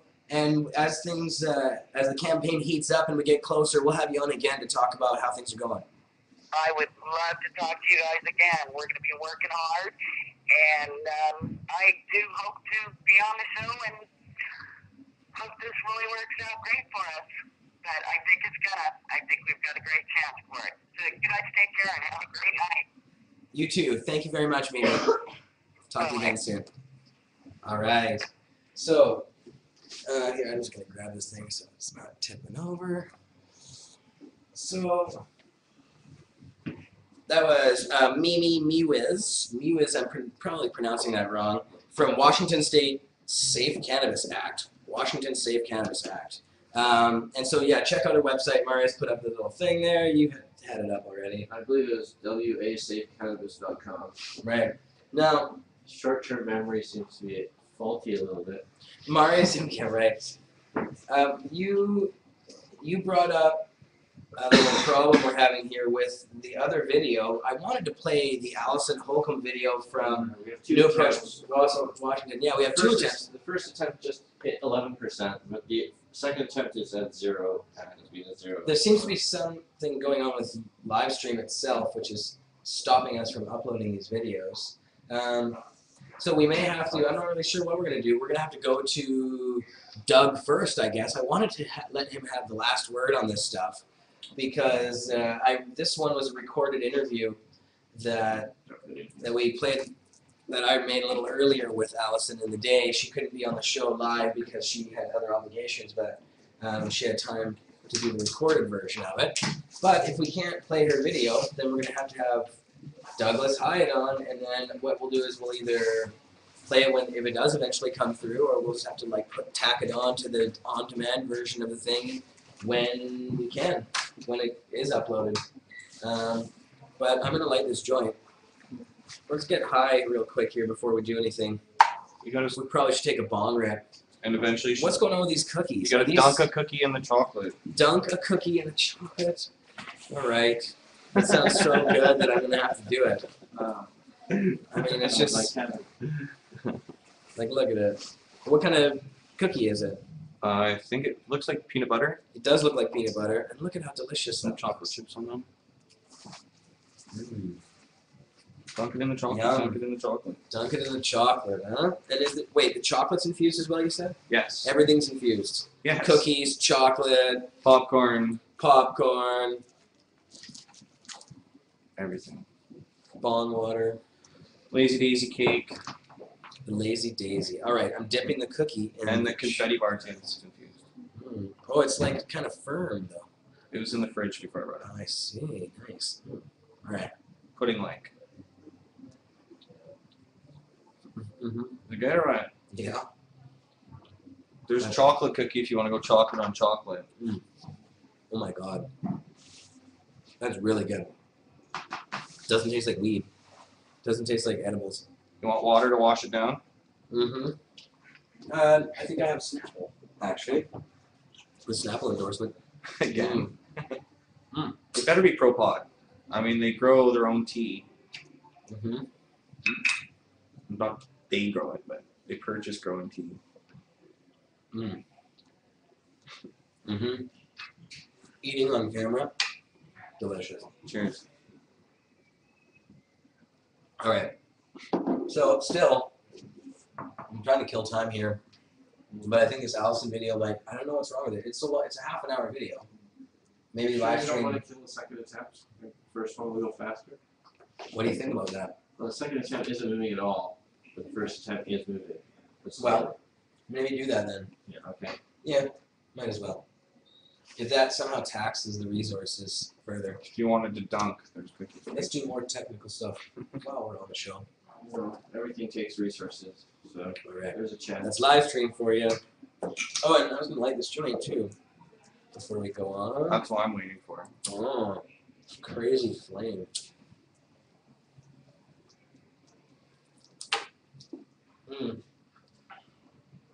Oh, that's the chocolate, isn't it? I guess so. Yep, it is. Good thing my chair has wheels, somebody said in the chat. I can roll around. I wish I had a chair. There is a chair. It's like kind of a high chair, though. You so need a Oh, chair. Mel's Honey. sitting on it right now. 2 hours standing. Do you want the chair? No, I don't want a chair. Yeah, 2 hours standing. That's what you said. You're like, I don't want to stand for an hour and a half. 2 hours. I got neuropathy in my feet. It sucks. All right. Take that. Okay, pass more. Yeah, keep going. Some of this chocolate? No, the weed. The weed. Okay. I'm gonna keep rolling, right? Right. That's green crack. What should we smoke? Rocky Mountain Kush or green crack? You choose. All right. It's your show. The green crack. Here, let's show this off. All this weed around. We can't like not show some of it to the camera. Can you see it at all? Green crack. Go slow. My oddly enough, my delay is like 5 to 7 seconds. Yeah, mine is long too. I can't see now. I'll just see me like leaning over. So you see it. It's odd because this camera is producing it. Smells good. Yeah, that camera's producing it. Yeah. There you go. Okay. All right. So, yeah, that video is still at 11. So we're gonna have to go ahead with Douglas Hiatt. Now, Douglas is a lawyer who works on a lot of cannabis cases, and he's been a long-time activist in Washington, or maybe even in other states, but I'm not sure if he's been based in Washington the whole time. But I will bring up his contact list here, and I'm going to put the phone back where it was last time. Do it. To avoid this message, please dial 1 before a 10-digit Oh, she's so long-distance polite. Does she know how many people are standing by right She's now? so polite. She's always so polite. I love her. All right. No, you're busy. John, dipping. Hello, Douglas. Jeremiah. Hey, man. How you doing? Doing okay, man. You guys must have run really long. Yeah, I know. We're still running. Actually, it's funny because I was going to hold you off till the very end. I haven't even played my video I recorded, or my little audio clip I recorded with Alison from New Approach, Washington yet. It just hasn't been uploaded properly, so I was hoping to give you the last word, but now you're getting the second to last word, and we'll have to play her clip last. But, so, you're going to be setting up 502 before she really talks about it. I asked her some of the questions that you and I talked about yesterday, so I was hoping you could go over with the viewers what you and I were talking about yesterday, which is what you think of 502 and what's going on in Washington right now. Yeah, I'm having a little trouble hearing you come through because it sounds a little compressed or something. But so are you hearing me okay? Yeah, I'm hearing you okay. Yeah, I just got a little bit of distortion on your end. So what do you want to do? You just want to do? Well, I wanted to ask you what's going on in Washington now. Fill us in on what's happening down there from your perspective, and tell us what campaigns you guys are working on at Sensible Washington right now. Okay, so you're just gonna ask me a couple of questions, and we just run for a few minutes. Yeah, basically, we're live right now, actually. Oh, are we? Jesus, I didn't realize that. Oh, sorry, man. I thought. That's okay. Oh, that's all right. It's all good. We've been I chilling. hear you there. I had a little bit of distortion coming through, but that's okay. Yeah, if we're live now, I can tell you what's happening down here in Washington. Okay, Basically, cool. Sensible Washington was run repeal of prohibition, initiative the last couple of years. We were not able to get, enough signatures to get on the ballot. We got about 200,000 signatures one year on about 40 grand, but we were not able to get full repeal of prohibition on the ballot. We're hoping after this year sorts out to, start to do that again, because we believe that what's happening down here now with New Approach is not ultimately going to result in any kind of reform. What New Approach is doing is a totally different thing, which we don't believe is going to survive federal preemption, and we believe it's going to leave us with a really bad DUI law that recreational users, patients,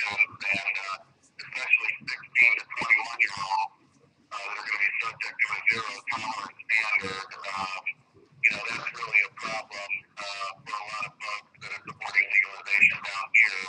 A lot of folks that in the geek event that myself, Just Ivor, and others are opposed to 502 because we believe that it's not going to provide federal preemption and it really takes away rights and imposes a DUI standard on people that's just going to be a disaster. So, we're not too happy about the situation right now. There are a couple of other initiatives that are running that, frankly, have more merit, but I think they have very, very slim chances, if any chance at all, of getting on the ballot. Right. So that's kind of where we're at. Yeah, we talked to the folks from the Cannabis Child Protection Act, that was Don Skakie, and the Washington Safe Cannabis Act. We talked to Mimi just before we had you on here. But yeah, and so those two other bills, what do you think of those? Well, I mean, those are the substance of the two other initiatives that are trying to make the ballot. The substance isn't, there's nothing really wrong with them substantively. It's just that they're not going to have, the kind of financial support that it takes to get on the ballot. For example, when we were doing Sensible Washington, we were attempting to raise funds. The people that are doing New Approach now pretty much stepped on that funding.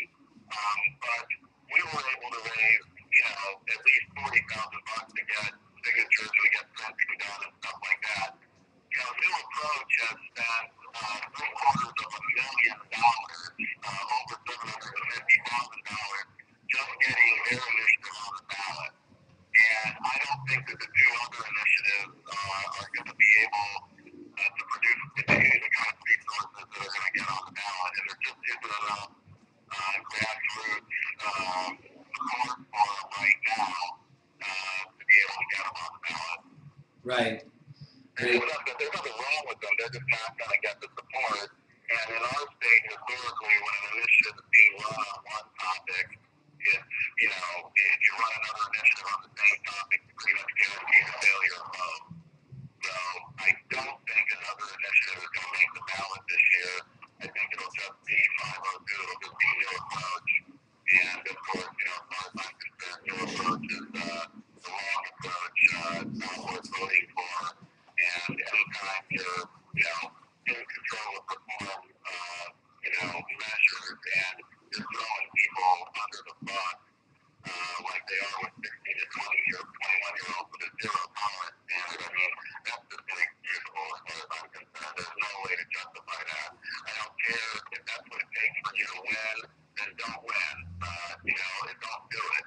The first rule of, doing activism or trying to do reform stuff ought to be, first, do no harm. And if you can't accomplish that, stay the hell out. Because it's not going to, make things better to give law enforcement new tools and new toys to continue, the war against marijuana. It's not smart. They'll use them if you give them to them. Right. And so, Douglas, I wanted to ask you more about some of the details of 502 that we were talking about yesterday. One of them that you mentioned was if you were to go in and buy marijuana from one of these new stores they're planning on setting up with this regulatory scheme, and you came outside, the moment that you traded that to somebody, gave it away, or sold it to somebody else, you would be breaking the law right there. And so That's exactly right, Jeremiah. The problem with New Approach is New Approach just takes some behavior and it defines that behavior as not illegal. It says you can be a producer, processor, seller. It says you can buy, if you're a consumer, you can buy 1 ounce. And it says if you do all that stuff the way we tell you to do it, it's not a crime under the law. But the problem is they don't change any of the laws that are on the books. Every single goddamn law that makes marijuana illegal in Washington State is still on the books after their initiative passes. So yes, you get absurd results. You walk into the store, you buy your legal ounce, you walk out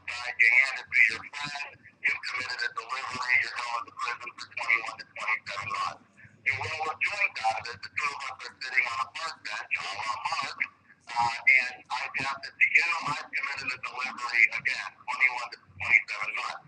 If your, supposed legal house gets wet and it now weighs too much, you've committed either a misdemeanor or a felony because they haven't legalized a goddamn thing. And they haven't changed any of the laws. None of the laws that make marijuana illegal are changed. The entire framework for prohibition remains in effect. Right, you were saying to me that you were saying essentially the way to actually get rid of the laws would be something similar to how they got rid of the prohibition laws with alcohol. Exactly. What Sensible Washington did was take a look at how we got out of prohibition when we screwed up back in the 30s with alcohol. And we have copied exactly what they did when they got rid of alcohol prohibition. Our initiative removes marijuana entirely from the state law. It makes it legal as far as the state law is concerned. It puts the entire burden of prohibition on the federal government where it belongs because it's their prohibition anyway. And then you're able to get, other states to fight and to push the prohibition back. There is a way to do it. We've done it before. It's tried and true. And that's the way we need to do this. And we need to be educating people and explaining to people, because of our federal system, because of our Constitution, this is how you do it. You don't do it by running a bunch of polling and pandering to people's fears about driving stoned and throwing people under the bus. You do it by educating people and telling them what's going on and giving them the straight scoop. People aren't stupid. People want to understand what's going on. They want to understand how to reform things, and we need to do a better job of educating folks and letting them know what their alternatives are. Because we can end prohibition, there's no doubt about it, and we can do it by vote and by initiative in our state and many others. But we certainly won't be doing it this way with something as ridiculous as 509. 502. It's just a sham that isn't going to get us anywhere. Right, and I talked to Alison a little bit earlier, and I asked her some of the questions that you brought up to me yesterday, and she kind of went back to this point that you and I discussed as well, that they really looked at the polling a lot, and they were really sort of designing their bill around the idea of appeasing certain portion of the population with some of the rules they put in there, saying, well, the public won't support it unless we put these particular rules in. What do you think about that concept? Well, I mean, are you saying that they designed this to be able to withstand federal preemption?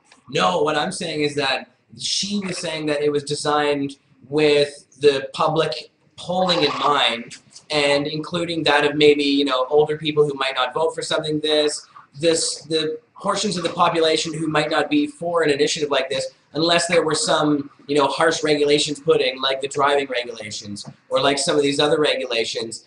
She said that the reason that personal cultivation, for example, isn't in the bill is because that's just something that the public won't support right now, so they didn't feel, that's what they felt the public wouldn't support, so they didn't include it. Either you're gonna care about prohibition and you're gonna end prohibition, or you don't. You either care about educating people about marijuana or you don't. If they put together, the way they did this, and I was included in the group that started this, as I told you, the way they put this thing together was they did a bunch of polling, a bunch of what I consider very invalid polling. They did a bunch of polling and they came up and they wrote something that they thought was going to pass. They didn't write anything that they thought, they didn't say, okay, this will withstand federal preemption. This will, take care of this problem. They didn't do that. What they did was they just called and they said, oh, people are worried about driving. So they told people, well, we got a tough driving law. If you vote for it, if we, cut their heads off, will you vote for it? I mean, that's not the way you do reform legislation. If people will not accept home grow right now, then educate people to accept home grow. If people don't understand that there hasn't been a problem, and there isn't a problem now with impaired driving vis-a-vis marijuana, then educate them. Don't pander to their goddamn fears by putting in ridiculous zero-tolerance DUI laws and 5-nanogram laws that are totally unscientific, totally unsupported by the evidence. Don't do that.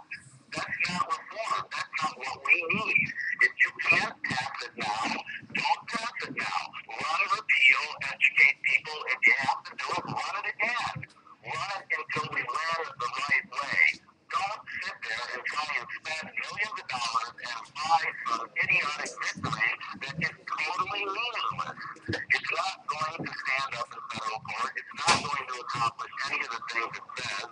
And due to the way federal preemption works, what we're going to wind up with is, at best, 1 ounce legal decrim, nowhere to buy it legally, and some really bad DUI law. That's not what we need. We need real reform that's going to end prohibition, end the drug war, and move, us forward. This ain't it. Douglas, I thought you might find this interesting. When I was speaking to Alison, you just mentioned that you worked with the group, or at least consulted with the group when it first started. I mentioned that to her, and she said she denied that. She said, "Oh, we didn't work with Douglas Hiatt at all." And she was kind of like, I don't know, that's what she told me in the interview. No, that's a complete lie. I mean, I can tell you as a matter of fact, I was on a phone call with her, Blair Butterwood, Graham Boyd, and Greenberg Polling. I was allowed to submit questions to the first, to the bunch of polling that they did. I was allowed to submit questions. They were working on me to try and support their stuff. When it became clear, they asked me, Graham Boyd called me up one day, Jeff Steinborn and I, you can check this out with Jeff, he can verify I am not lying. I was working with their group at the very beginning. Graham Boyd tried to include me in. He tried to essentially buy us off. And what he told me and Jeff was, he said, gee whiz, 70 years of propaganda and bullshit, of course it's going to take a while. When I told him, sure, if you told me I was going to lose, I would go ahead and do it anyway, because it's not about winning and losing all the time. It's about educating people. When I told them that, they were like, oh, we don't understand that. We just don't think we can tolerate a loss. Well, you can't tolerate a loss, so what you wind up with is a piece of shit like 502, where they've created an unworkable thing with a bunch of polling data, and it's just crap. The fact that Alison would lie about the fact that I or Jeff was involved in the beginning doesn't surprise me. This entire campaign is a lie. It's one great big lie, period. They're calling it legalization. It isn't. They're calling it tax and regulate. It's not really. The entire thing is based on a deception. The entire campaign is based on lies. They can't tell the truth about what they're doing. And when they do, they come out and they say things like, yeah, we're throwing people under the bus because we support public safety. We've erred on the side of public safety because that's what people want. No, you've pandered to people's fears, and you're playing on people's fears to try and get what you want. They're trying to get people to pass this, by pandering on people's fears and by throwing patients and kids under the bus. That's not reform. That's not principled. That's ends justifies the means reasoning. And you want to make your stand there, you won't be making it with me. Because, that's how a lot of atrocities get started, is when you start thinking, ends justifies the means, If I have to shoot my grandmother in the head to get legalization, you're not going to do it because it's wrong, And that's the same thing they're doing here. It's wrong. Right. But, again, the fact that, they would lie about stuff like that doesn't surprise me at all. Douglas, I wanted to ask you about the driving, the specifics of the driving portion of it. Say that again. I was having a little trouble hearing you on that one. Well, just about the DUIs, the driving portion. Right, the DUI portion, that's where they change state law. That's going to stay, even if we get federal preemption. That part of the law will stay. Right, and now she said to me in my interview with her earlier that they'd still have to have some sort of reason for believing that you weren't sober in the first place, or they have to have some. I know where that's going. I know what they've been arguing here, Jeremiah. Sorry for interrupting, but I know where it's going. What they're doing is they're arguing that, first of all, they've got to have probable cause to stop you, and then once they stop you, they have to have some reason to believe you're a third, so they can take you for a blood test. Well, as a practical matter, ask any practicing criminal defense attorney, talk to John Conroy, Kirk Casal up there, talk to Jeff Steinborn, Billy Panzer, myself down here in the States. We will tell you that probable cause doesn't mean shit when you're in a on the road. They can pull you over for any reason they want to when you're on the road. They can always come up with something to pull you over. Once they pull you over, if they smell marijuana and you're a kid or you're under 21 and they smell marijuana, you are going for a blood test because it is a zero tolerance standard and they are almost assured of getting a DUI case out of it. If they smell it, you're going. Their argument to somehow smell won't be a probable cause anymore because they've legalized stuff is bullshit. And we've already had that argument down here in a case called State versus Fry, FRY. And damn good and well that if they leave all these laws that make marijuana illegal on the books, they're not going to change the probable cause standard one iota. It's not going to change at all. So they are going to have probable cause by pulling you over, smelling marijuana, you're going, bam, you're going for a blood test. If they pull you over and you're not under 21 and they smell marijuana, they're going to bug you, they're going to question you, they're going to hound you about when you smoke. Then they're going to call a DRE, a state patrolman who's gone through a bunch of training and has now become a drug recognition expert.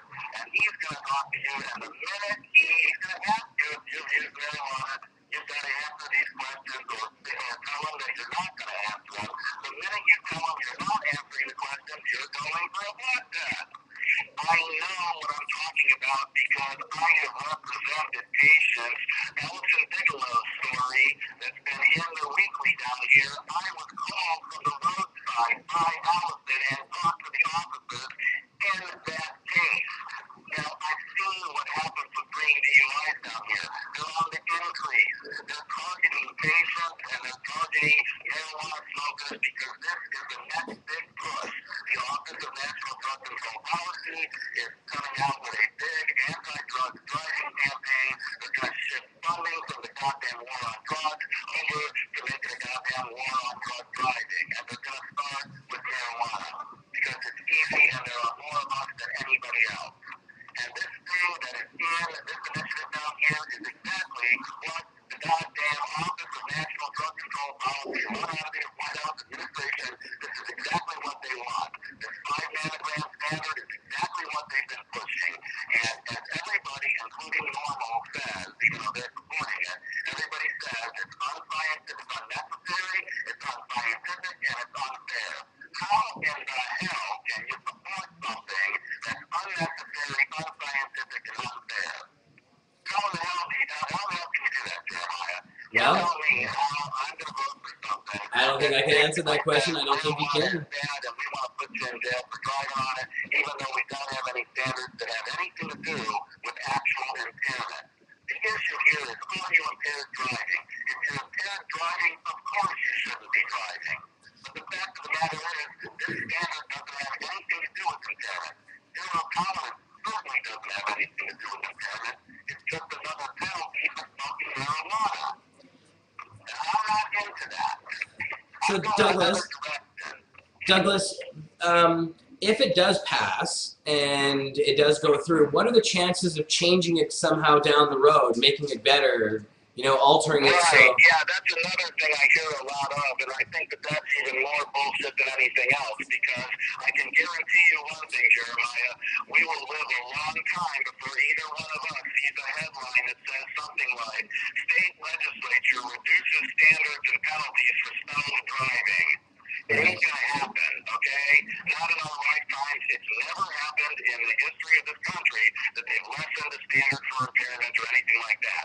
Plus, you can't change this thing by law for 2 years after it passes, and the idea that you're gonna amend it later is complete horseshit. Right. It's just not possible because you won't have the support to do it. Don't start off with something awful that gives law enforcement new tools to create a situation like New York, like we were talking about yesterday, where you've given officers this incredible, incentive to screw people over and take time off from their jobs. That's exactly what they're doing to us with this stupid initiative. Right. Huh. And so, I wish I had better news, Jeremiah. I wish these folks that have run this thing were running what the folks in Colorado are running. Brian and Mason out there are running something that, may be preempted too. It may have problems too, but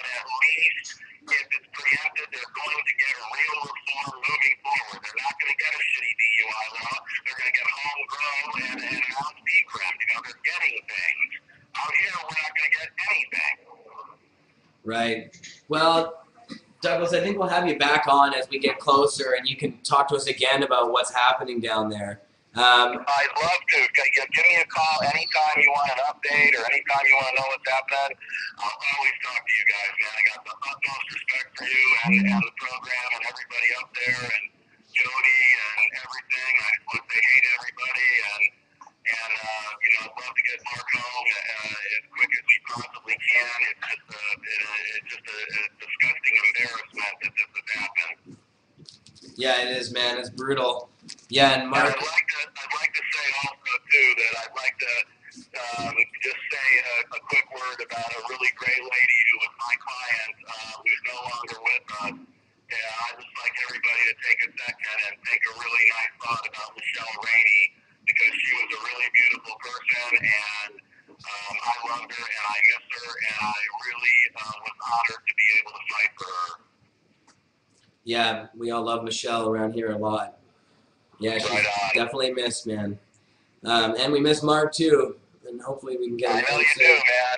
And Jody's out there. I mean, I got a lot of respect for Jody, and she's been down here helping us with stuff. And you know, we're doing what we can. We know you guys are fighting too. Excellent. Well, thanks a lot, man. Now people can go and find out more at Sensible Washington, right? What's the address there? Yeah, sensiblewashington.org. Just spell it out. It's not sensitive to cats or any of that stuff. sensiblewashington.org, and Go on I-502 are up and running, and people can also contact me if they have questions here in the States. They can look me up on Douglas at douglashiatt.net, and I'm happy to talk about it. Excellent. Thanks a lot, Douglas, for coming on. Much appreciated. We'll talk to you again soon, man. Right on, brother. Keep the faith. Great talking to you. Yeah, you too, man. Thanks a lot. Right on. All right, so Douglas Hiatt, Sensible Washington. 502, a lot of problems, he says. Now, some of the things that he brought up I did try and address with Alison, and lo and behold, it looks like our video did eventually work out, didn't it? Nice. Styles. So that's good. I thought I was like biting my nails thinking it wasn't going to work, but It hovered at 13% and then suddenly it was done. yeah. All right. Well, should we go ahead and play that video then, I guess? Get right to it. Do we have anything else to do before we, any more weed to smoke here? Maybe a bong rip to do or something? Well, smoking weed is like a never-ending task. Well, that's You right. set your lifetime to it. But, you know, put a little show for the camera here. I'm going to load up a bong rip. Maybe I'll put some of this butter in there Good idea. so I can get really super baked. Super duper baked. Good time. All right. And so what's going on in the chat there, Marius? Being really active Nice. about all the stories, and people are talking about their growing operations and various strains. Really good bunch of people there. We love the chat. We love you guys. I think we need a staff to follow everybody in the chat. Yeah. That's good to see. Not everybody's out there. Did anybody come up with any names for Malmo's Museum? Oh, I couldn't. What would tell you call Malmo's Museum, you guys? Just for fun. Babel's Museum sounds great. I know. I kind of like Malmo's Museum. It's the Herb Museum. It's a crazy museum. It's really awesome. What we're doing on the second floor is just totally kick-ass. It's going to be amazing, and it's going to be a lot of fun. If you can get here, and you're not from Vancouver, somewhere else, get here. 307 West Hastings, downtown Vancouver. The Pot Block itself is expanding. There's all like new businesses opening up all over the place. It's pretty cool here in Vancouver. So hopefully they don't try and change things with Stephen Harper's new laws. Of course, C10 passed last week. So, or wait, was that this week on Tuesday? Monday, wasn't it? It was Tuesday. Tuesday, yeah. Like that, yeah. So it hasn't even been that long. Jeez, I'm getting ahead of myself. The days go by so fast. Was it big news? It seems like they go by faster. Yeah, it was. Well, actually, yeah, it was fairly big news.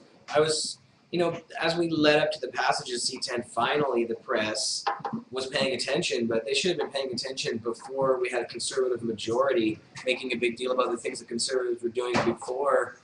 Sadly, once they had a majority, what can we really do then? We can bitch and complain, and the newspaper's getting all uppity about it after the election doesn't really make much sense, even though the Conservatives have promised to do all those things before the election. Yeah. But that's how it works, right? The press has to save face after they're the ones. This is what I was arguing with the editors of the province newspaper about on Twitter. They endorsed Stephen Harper, and then they were complaining about him afterwards they said, we didn't elect Stephen Harper to spy on us, but Stephen Harper said, this is what we're going to do with our spying thing, and it's not like there was any question about it. So yes, you did elect him, province newspaper, to spy on you. Yep. It was also endorsed by Bush. George Bush endorsed him too. And he was the only party that didn't disclose where all his money came from. Oh yeah, they're crooked. They're totally crooked, and this whole robocall scandal is just more evidence of it. It's pretty bizarre that they were able to do this. There's like 700 direct complaints from Health Canada about the robocall thing, and they had 31,000 total complaints from people about it. Yeah, well, they control everything, so they I can do guess whatever they we want. have to wait for the investigation before we find out if there's any by-elections, eh? I guess so. Yeah, that makes sense. And Stephen Harper's been trying to downplay it, saying, we don't need any sort of We don't know what you're investigation. talking about. We don't need an independent It's just investigation. robocalling. Geez. Yeah. He said, Elections Canada, an internal investigation will take care of it. That's all we need. They're scared to death because, I mean, it all benefited the Conservatives. They were telling Liberal voters, NDP voters, there was I different want polling by-elections. stations. By-elections now. New elections now. New elections now. All right, I'm going to hit this bong, and then after I'm done, we should transition over to right. Wow. So Jesus, it's already 6 o'clock. It's been 2 hours, and we got this last interview to do. It's been a long show, but that's good. Why not? It was a blockbuster of a show. Lots of info.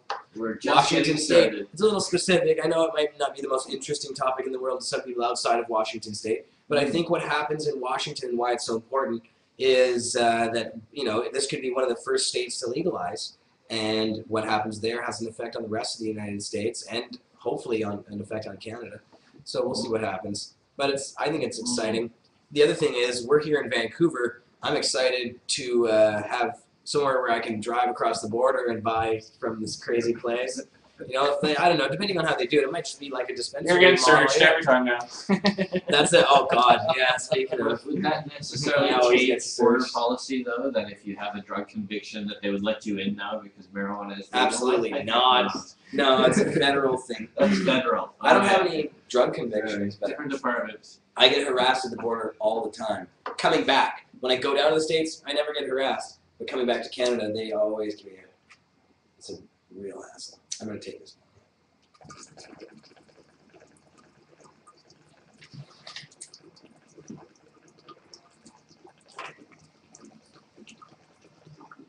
There's butter on this too. Of course there is.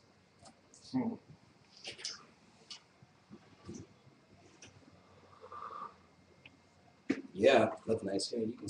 All right. Well, I'm here with Alison Holcomb from New Approach Washington. And Alison, you guys have quite the ballot initiative drive that you've been moving forward with in Washington State. Could you tell people a little bit about Initiative 502? Sure. Washington State Initiative 502, or I-502, is an initiative to legalize, regulate, and tax marijuana for adults 21 and over under Washington state law. It basically decriminalizes possession of personal use amounts of marijuana, both cannabis in bud form, marijuana-infused products, and then also creates a regulatory system through our state liquor control board for licensing producers, processors, and retail outlets to sell marijuana and make it available for adults. Fantastic. So this would actually set up some sort of a scheme of stores where people could go in and purchase marijuana. Right, exactly. And here in Washington State, up until just this past November, we had a state monopoly on liquor stores, And the model that I-502 uses for marijuana stores looks a lot like that. They won't be state-owned and operated stores. They'll be privately owned and operated, but they'll be standalone marijuana-only stores. So this wouldn't be a situation in which you're going to have marijuana being sold at your grocery store, for example, and also not being sold through bars or restaurants, like any types of outlets like that. This would be strictly marijuana standalone stores that look more like medical marijuana dispensaries right now. Right. So now we'll get into the details of the bill in just a second, but maybe first you could tell me a little bit about your group, New Approach Washington, and the genesis of this project. Sure. Here in Washington, we've been looking at marijuana law reform in different capacities for a number of years. Washington was tied with Oregon for being one of the second states in the nation to pass a medical marijuana law back in 1998. Following up on that, here in Seattle, we had Initiative 75 in 2003, which made adult use of marijuana the city's lowest law enforcement priority. And then starting in 2007, we started to see the state legislature tackle the issue of marijuana law reform, looking both at medical marijuana, and then our legislature also looked at whether or not to decriminalize marijuana, even a full legalization proposal in 2010 and 2011.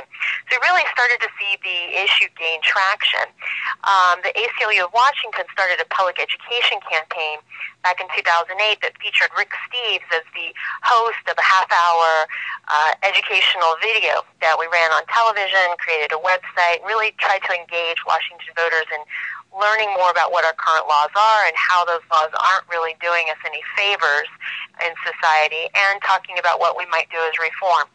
And then last year we started reaching out to some of these mainstream spokespeople, if you will, that talk about the public safety problems that our current marijuana laws pose and the public health problems. And we were able to bring together a group of individuals like Seattle City Attorney Pete Holmes, former U.S. Attorney John McKay, Rick Steves, of course, and then important public health figures like Kim Marie Thorburn, who is the Spokane Regional Health Director. Spokane's our largest city east of the mountains here in Washington. And Bob Wood, who is the former director of the HIV/AIDS program at Seattle King County Public Health. Both of these are public health doctors, and they were joined by Roger Rothman, who is a professor emeritus at the University of Washington with the School of Social Work and also a marijuana dependency treatment professional. These folks came together with Representative Mary Lou Dickerson, one of our state representatives who had introduced legalization, as well as two former presidents of the Washington State Bar Association, to say, you know what, we're ready to put our name on a proposal that would do something better with marijuana than what we're doing now. So we're pretty excited about the voices that were willing to step forward and lend their name to this effort. Excellent. And now tell us about the signature drive. You guys have already acquired enough to put it on the ballot now, haven't you? That's right. We're actually already certified. In Washington State, there's two different ways that you can run an initiative. You can do an initiative to the people, which is a typical initiative that most people do. And that initiative starts gathering signatures. The initiative itself is filed in January. You start gathering signatures as soon as you're certified, February or March. And then you have to file those signatures by July to be on the ballot for that November. It all happens in 1 year. What we did is an initiative to the legislature, which is a little bit different and not used as often. So we actually were in the field gathering our signatures last fall and winter and turned those in at the end of December. So the Secretary of State certified us on January 27th as having collected enough signatures. And the proposal is actually right now in front of our Washington State legislature. So if it wanted to, the legislature could go ahead and pass I-502, and we wouldn't need to go to a vote in November. But we know that, marijuana is still perceived as a challenging issue by some elected officials. So we're preparing for a vote in November. Right, and hasn't there been some political drama already in the state regarding dispensaries and the governor and some of the letters being sent out by the Obama administration? Right. Last year, the Washington State Legislature passed with bipartisan votes in both the House and the Senate a really comprehensive bill that would have reformed our medical marijuana law to do a couple of important things. The first thing it would have done is finally provide patients and their designated providers protection from arrest, because right now Washington State's medical marijuana law only gives patients and providers an affirmative defense. It operates sort of like self-defense in a homicide case. So you can still be arrested, you can still have your home searched, you can be prosecuted, you can be dragged into court, and all that you get under Washington State's current law is the ability to tell the jury, I'm a medical marijuana patient, and then they can acquit you. So that's not really a good law as far as the patient is concerned. So this law, Senate Bill 5073, which was the one that was passed last year, would have given protection to patients and providers from arrest, and it also would have created a regulated license system of producing and distributing marijuana, like we've seen, for example, in Colorado and Arizona passed one via voter initiative as well. Unfortunately, in the wake of these U.S. attorney letters coming out, our Governor Chris Gregoire, decided to veto most of that bill. And so right now our medical marijuana law is messy. There is no arrest protection. There are no legal licensed regulated dispensaries. Right. And so now, is this going to be an issue going forward as well? Even if, say, the initiative does pass, are there fears that the federal government would just step in and overwrite everything or just not allow it to happen? Well, one of the benefits of using the initiative as a legislative reform vehicle is that at least it's veto-proof. The governor doesn't have to sign it, and the governor can't veto it. Now, will the federal government come in and challenge it? It's a great question.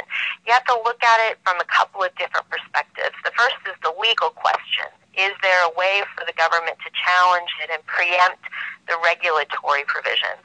And I want to pause there for a second and say that the decriminalization provisions, the one that decriminalize possession of marijuana, can't be challenged by the federal government. There's already 13 states in the U.S. that have decriminalized possession of marijuana.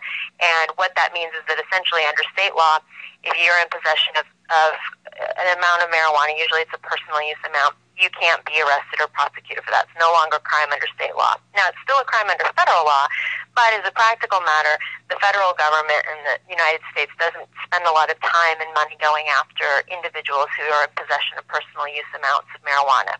The bigger question is, what about all of the regulatory provisions for producing, processing, and distributing marijuana? And the way that I-502 has written those provisions is very clear that as long as you are in compliance with what I-502 says, you are not violating state law. It doesn't give you any protection from the federal law. And so the way that the legal drafting is done, we're not creating what's called, quote unquote, a positive conflict with the Federal Controlled Substances Act.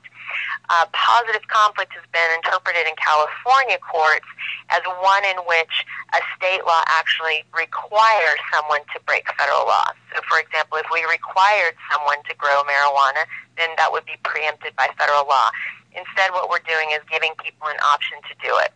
They don't have to. It's up to them. They know the risk that they're running if they do it.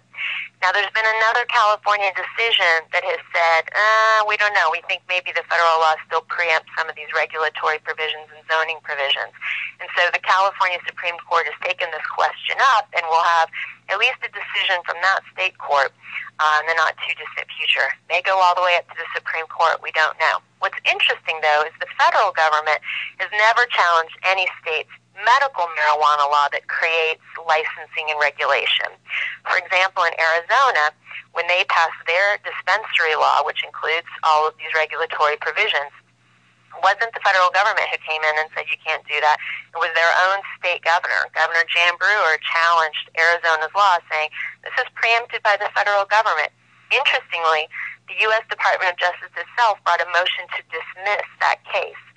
Now, they didn't argue the preemption question, so it's really kind of a question that's still up in the air. But I think what we can do is we can look at the fact that we've got 16 states now, and even Washington, D.C., whose laws are reviewed by Congress, that have medical marijuana laws. And half of those, including Washington, D.C., have provisions for licensing and regulating the production and distribution of marijuana for medical purposes. we think that I-502 is so tightly written and is so considerate about the public health and public safety issues that marijuana presents to our communities, that it should be entitled to the same deference that these other medical marijuana laws are receiving. So we're hopeful that the federal government's going to say, you know what, if the voters of the state of Washington want to try something new with marijuana, we're going to let them do that and see what happens. And maybe this will, in fact, be a better way to deal with marijuana in our society than what we're doing right now. Alison, the bill is definitely not without its critics within the state of Washington, even from within the marijuana community itself. Now, I've spoken with a few other activists there, and I've talked, I'm sure you know Doug Hiatt from Sensible Washington has definitely been one of the critics.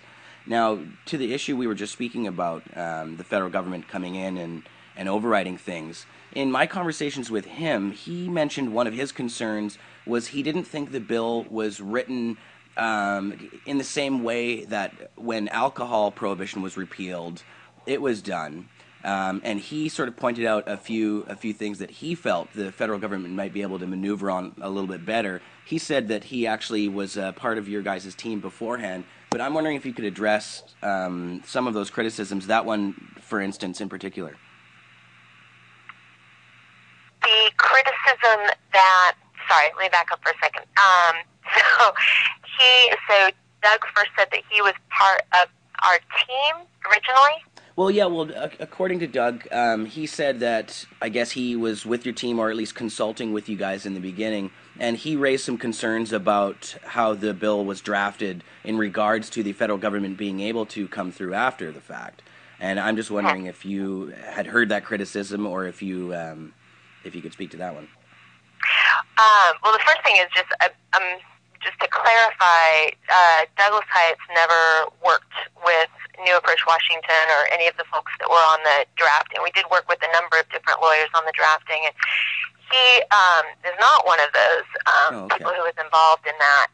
And that's, unfortunately, I think part of the history within this movement is that you definitely do see, like we saw in California Proposition 19, some people who feel like if it's not done this way or that way, then I don't want to be a part of that.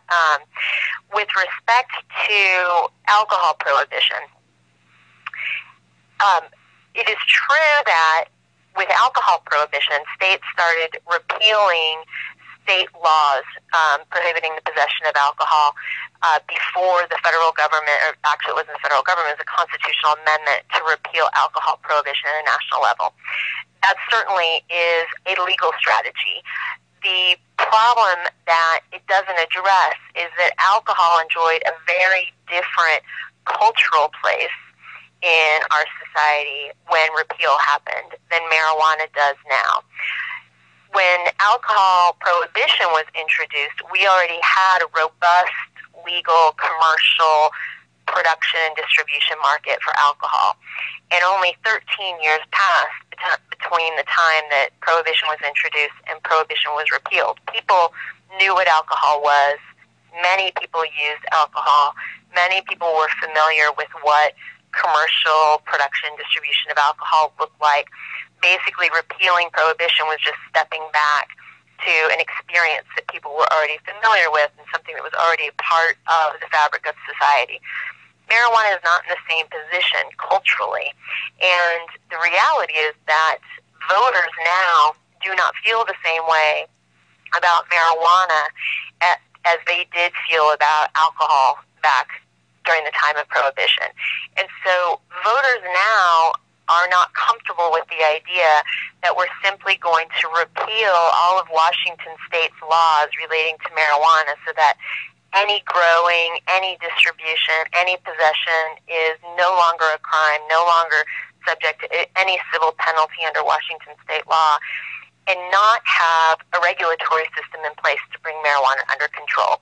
People are much more comfortable with the idea that we're going to shift from what we're doing now to a tightly regulated market that looks more like the regulated market that we have for hard alcohol right now. Right, so would you say there's been obviously a consideration paid by New Approach Washington to polling, things like that, where you're gauging what the public is feeling on this one, and sort of running and putting things into the bill based on that. Absolutely. The ACLU of Washington has been engaged in public opinion research of voter opinion about marijuana for the past 5 years. And before attorneys came together to start drafting I-502, there was significant polling done of where voters were now on the issue of marijuana and marijuana law reform. And what the public opinion research tells us is that voters are comfortable with the idea of treating marijuana more like hard alcohol than like any other substance, like beer or even tobacco. Right. And the hard alcohol model looks much more like our previous state monopoly, where you had it very tightly controlled and sold in specific stores. Right. Now, another question about a criticism. I guess I'd like to get into the details a little bit of exactly what the bill will legalize and in what amount. Like, say, I guess one of the criticisms that Doug brought up was that if a person was to purchase some marijuana from one of the proposed stores, that would be fine. But if he was to, after he left the store, give that to somebody else or trade it or gift it, something along those lines, would that be a crime? Can you give us some of those details? Sure. What I-502 does is it decriminalizes an individual adult's possession of up to 1 ounce of usable marijuana, which is essentially the cultivated and cured flowers, the bud of marijuana, up to 16 ounces of marijuana-infused product in solid form, so baked goods, cookies, that type of item, and then up to 72 ounces of marijuana-infused product in liquid form, so teas and juices, products like that that have been infused with marijuana. That would no longer be a crime. In terms of growing it and processing it and selling it, an individual who obtained a license from the Liquor Control Board and complied with regulations regarding security, sanitation, labeling, etc., would no longer be committing a crime if they were growing and producing and selling it in compliance with those regulations. So that would be protected. What it doesn't change is a couple of important things. It does not change the current prohibition on people growing marijuana at home for themselves. That would remain a felony, as it currently is under Washington state law. At the same time, it does not change our medical marijuana law. So patients who are allowed to grow for themselves right now would continue to be able to do that. I-502 doesn't change the medical marijuana law at all. Would an adult be able to give or deliver marijuana to another adult? Not unless they were a licensed business person. So having control over who can distribute marijuana to whom is still something that's important to voters. And so in order to be able to transfer marijuana to another individual, you would need to be a licensed entity. And how do you acquire one of these licenses? Pretty much the same way you would for an alcohol license. An application that's submitted to the Liquor Control Board, and then your facility would need to comply with whatever the regulations are that they develop. There'll be a year-long rulemaking process following I-502's passage. The Liquor Control Board will have until December 1, 2013 to come up with the rules to deal with all of those details, what packaging should look like, what labels should say, how you label for THC concentration and cannabinoid profile, etc. And that's a public process, so members of the public will be able to participate in hearings and submit testimony and provide evidence about what appropriate regulations should look like.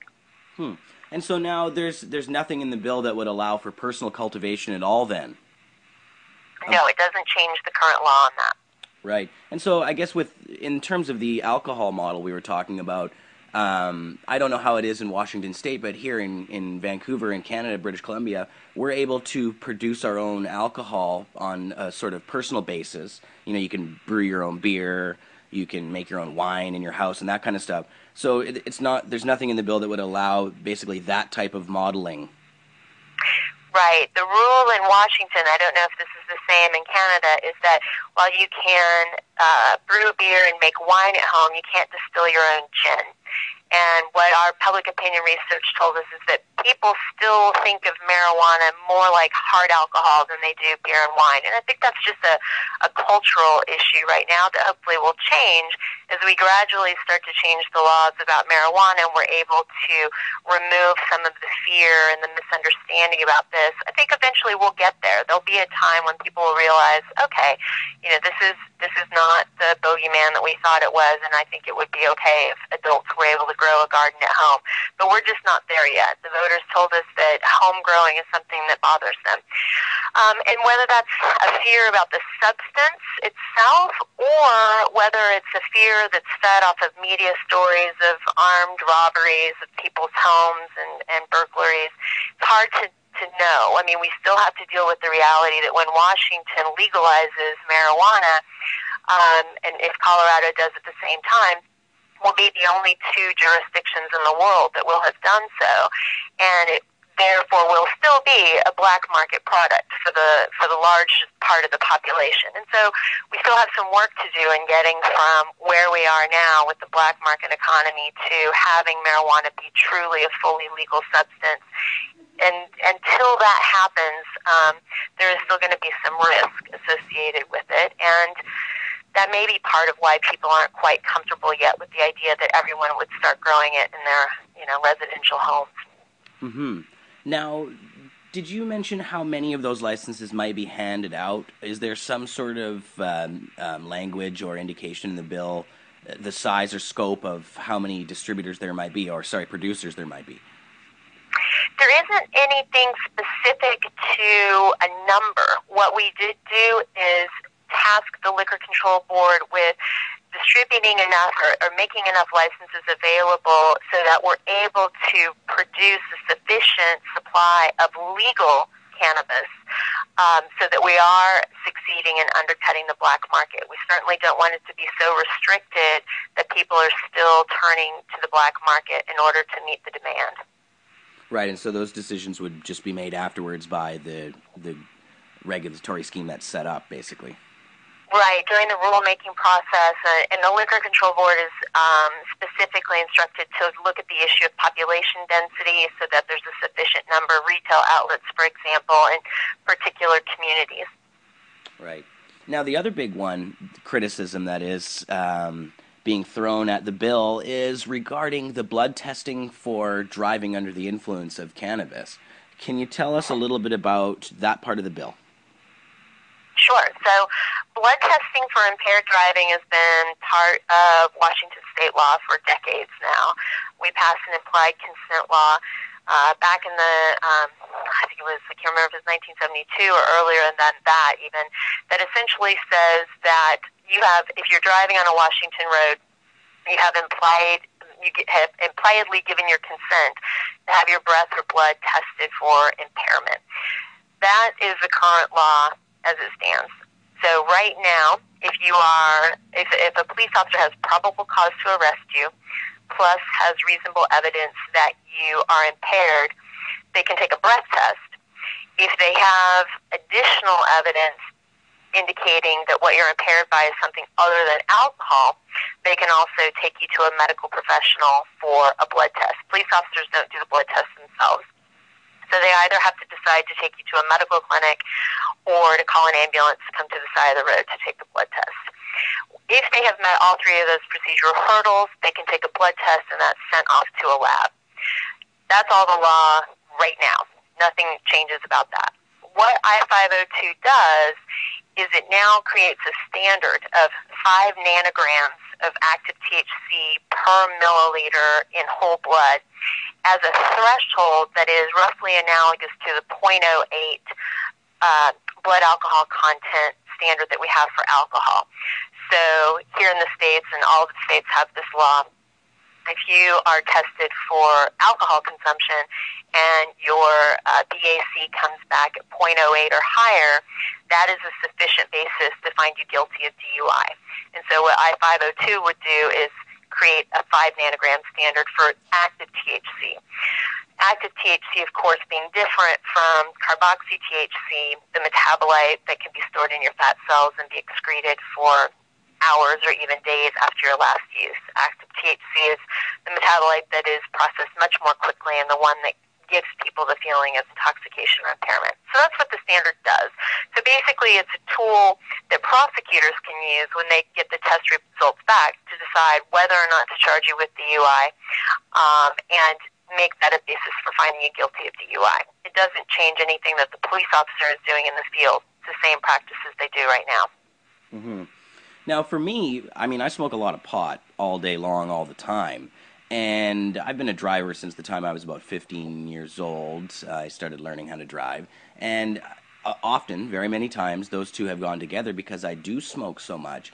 And I've always been of the opinion that impaired driving should be tested by impairment rather than by a substance because, as we're all different, we all act differently under different substances, that kind of thing. So does this not leave sort of a large window for the police to target drivers who might not be necessarily impaired but just have that in their system? No, it doesn't, because the legal standard requiring evidence of impairment still applies.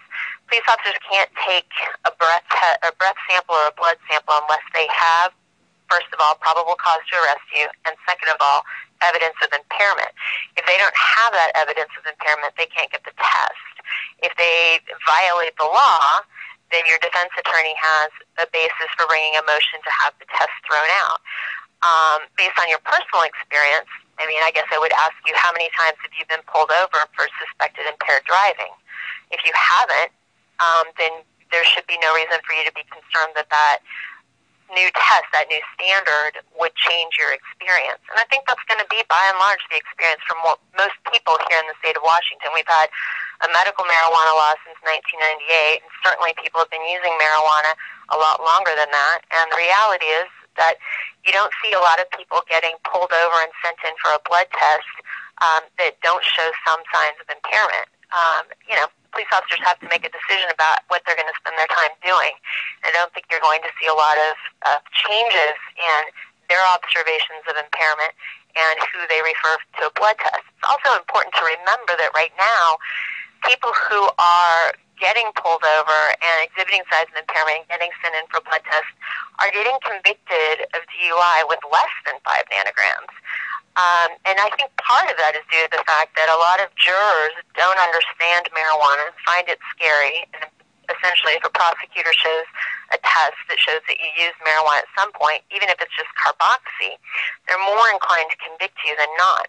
We had a senior deputy prosecuting attorney testify in front of the legislature back in February that she obtained a vehicular assault conviction on the basis of a 1.6 nanogram test. So, in some respects, the 5 nanogram test, which is based on peer-reviewed science versus juror fear, could be helpful for those people who might be getting prosecuted right now at a lower level. When a jury, for example, is hearing an alcohol DUI case and the test comes back at 0.04, I think they're more likely to be a little skeptical about whether or not that driver really was impaired, since they have a guideline that tells them that 0.08 is where impairment should kick in. I think the same rule would apply to a THC standard that people can understand. Right. So there's no fear then of this idea of net widening. I know that in other places where, like, say, New York, for example, where in the legislation that they passed to decriminalize small amounts of marijuana, with a few little loopholes that were left to law enforcement, it ended up with this net widening where, in New York, the police will ask somebody to take the marijuana out of their pocket or say, what do you have in your pocket? When they take it out of their pocket, it's in public view. I know that in the Washington initiative, it's not exactly the same as that, but is there a fear that any of these little loopholes would lead to something like net widening? Well, I think if we're talking about the THC standard for DUI, it's really hard to see how that net widening could happen, because if the officer is going to profile you on the basis of your skin color or on the basis of the assumption that you're a marijuana user, if that's the kind of behavior that the police officer is engaging in, they're doing it now. They've been doing it for a while.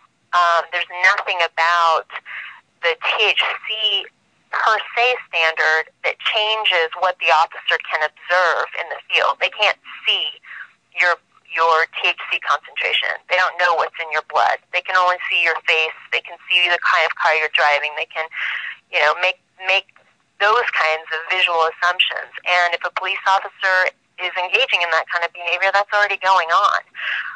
So I don't really see the per se standard as being something that could be used in the same way that, for example, police officers in New York are using your brown skin as a basis for stopping you and having you turn out your pockets. Right.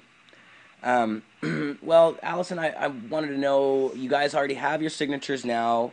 It's moving forward. It will be on the ballot. What can people in Washington State do to help you guys out? The most important thing that people can be doing is talking to each other about it.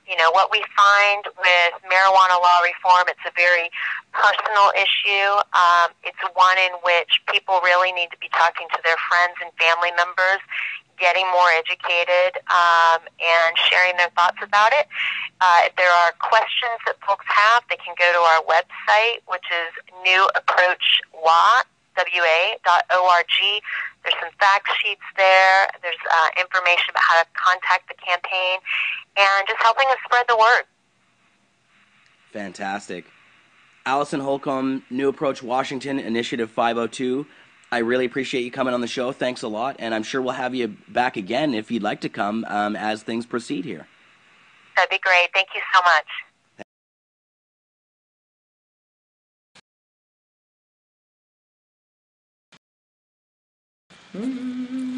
Stuff is very, very good.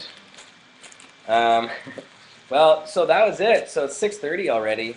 I bet the people at Vapor Central, I think they probably wanted to take over about half an hour ago, but we commandeered the network for a little while.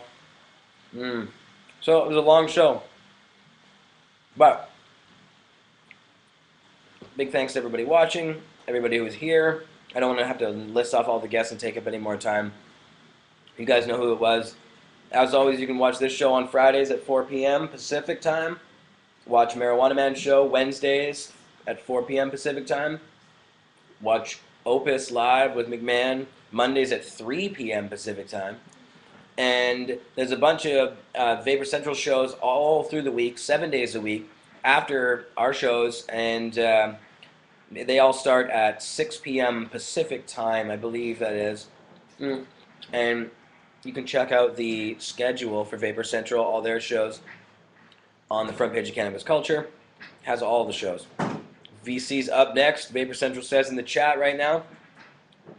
So we're going to allow them to switch over. I'm going to just click off here, and once I'm done, you'll be talking to them. So peace anyway, guys. One guy, two guy, three guy, all you guys. Love you guys, and we'll see you next week. Peace.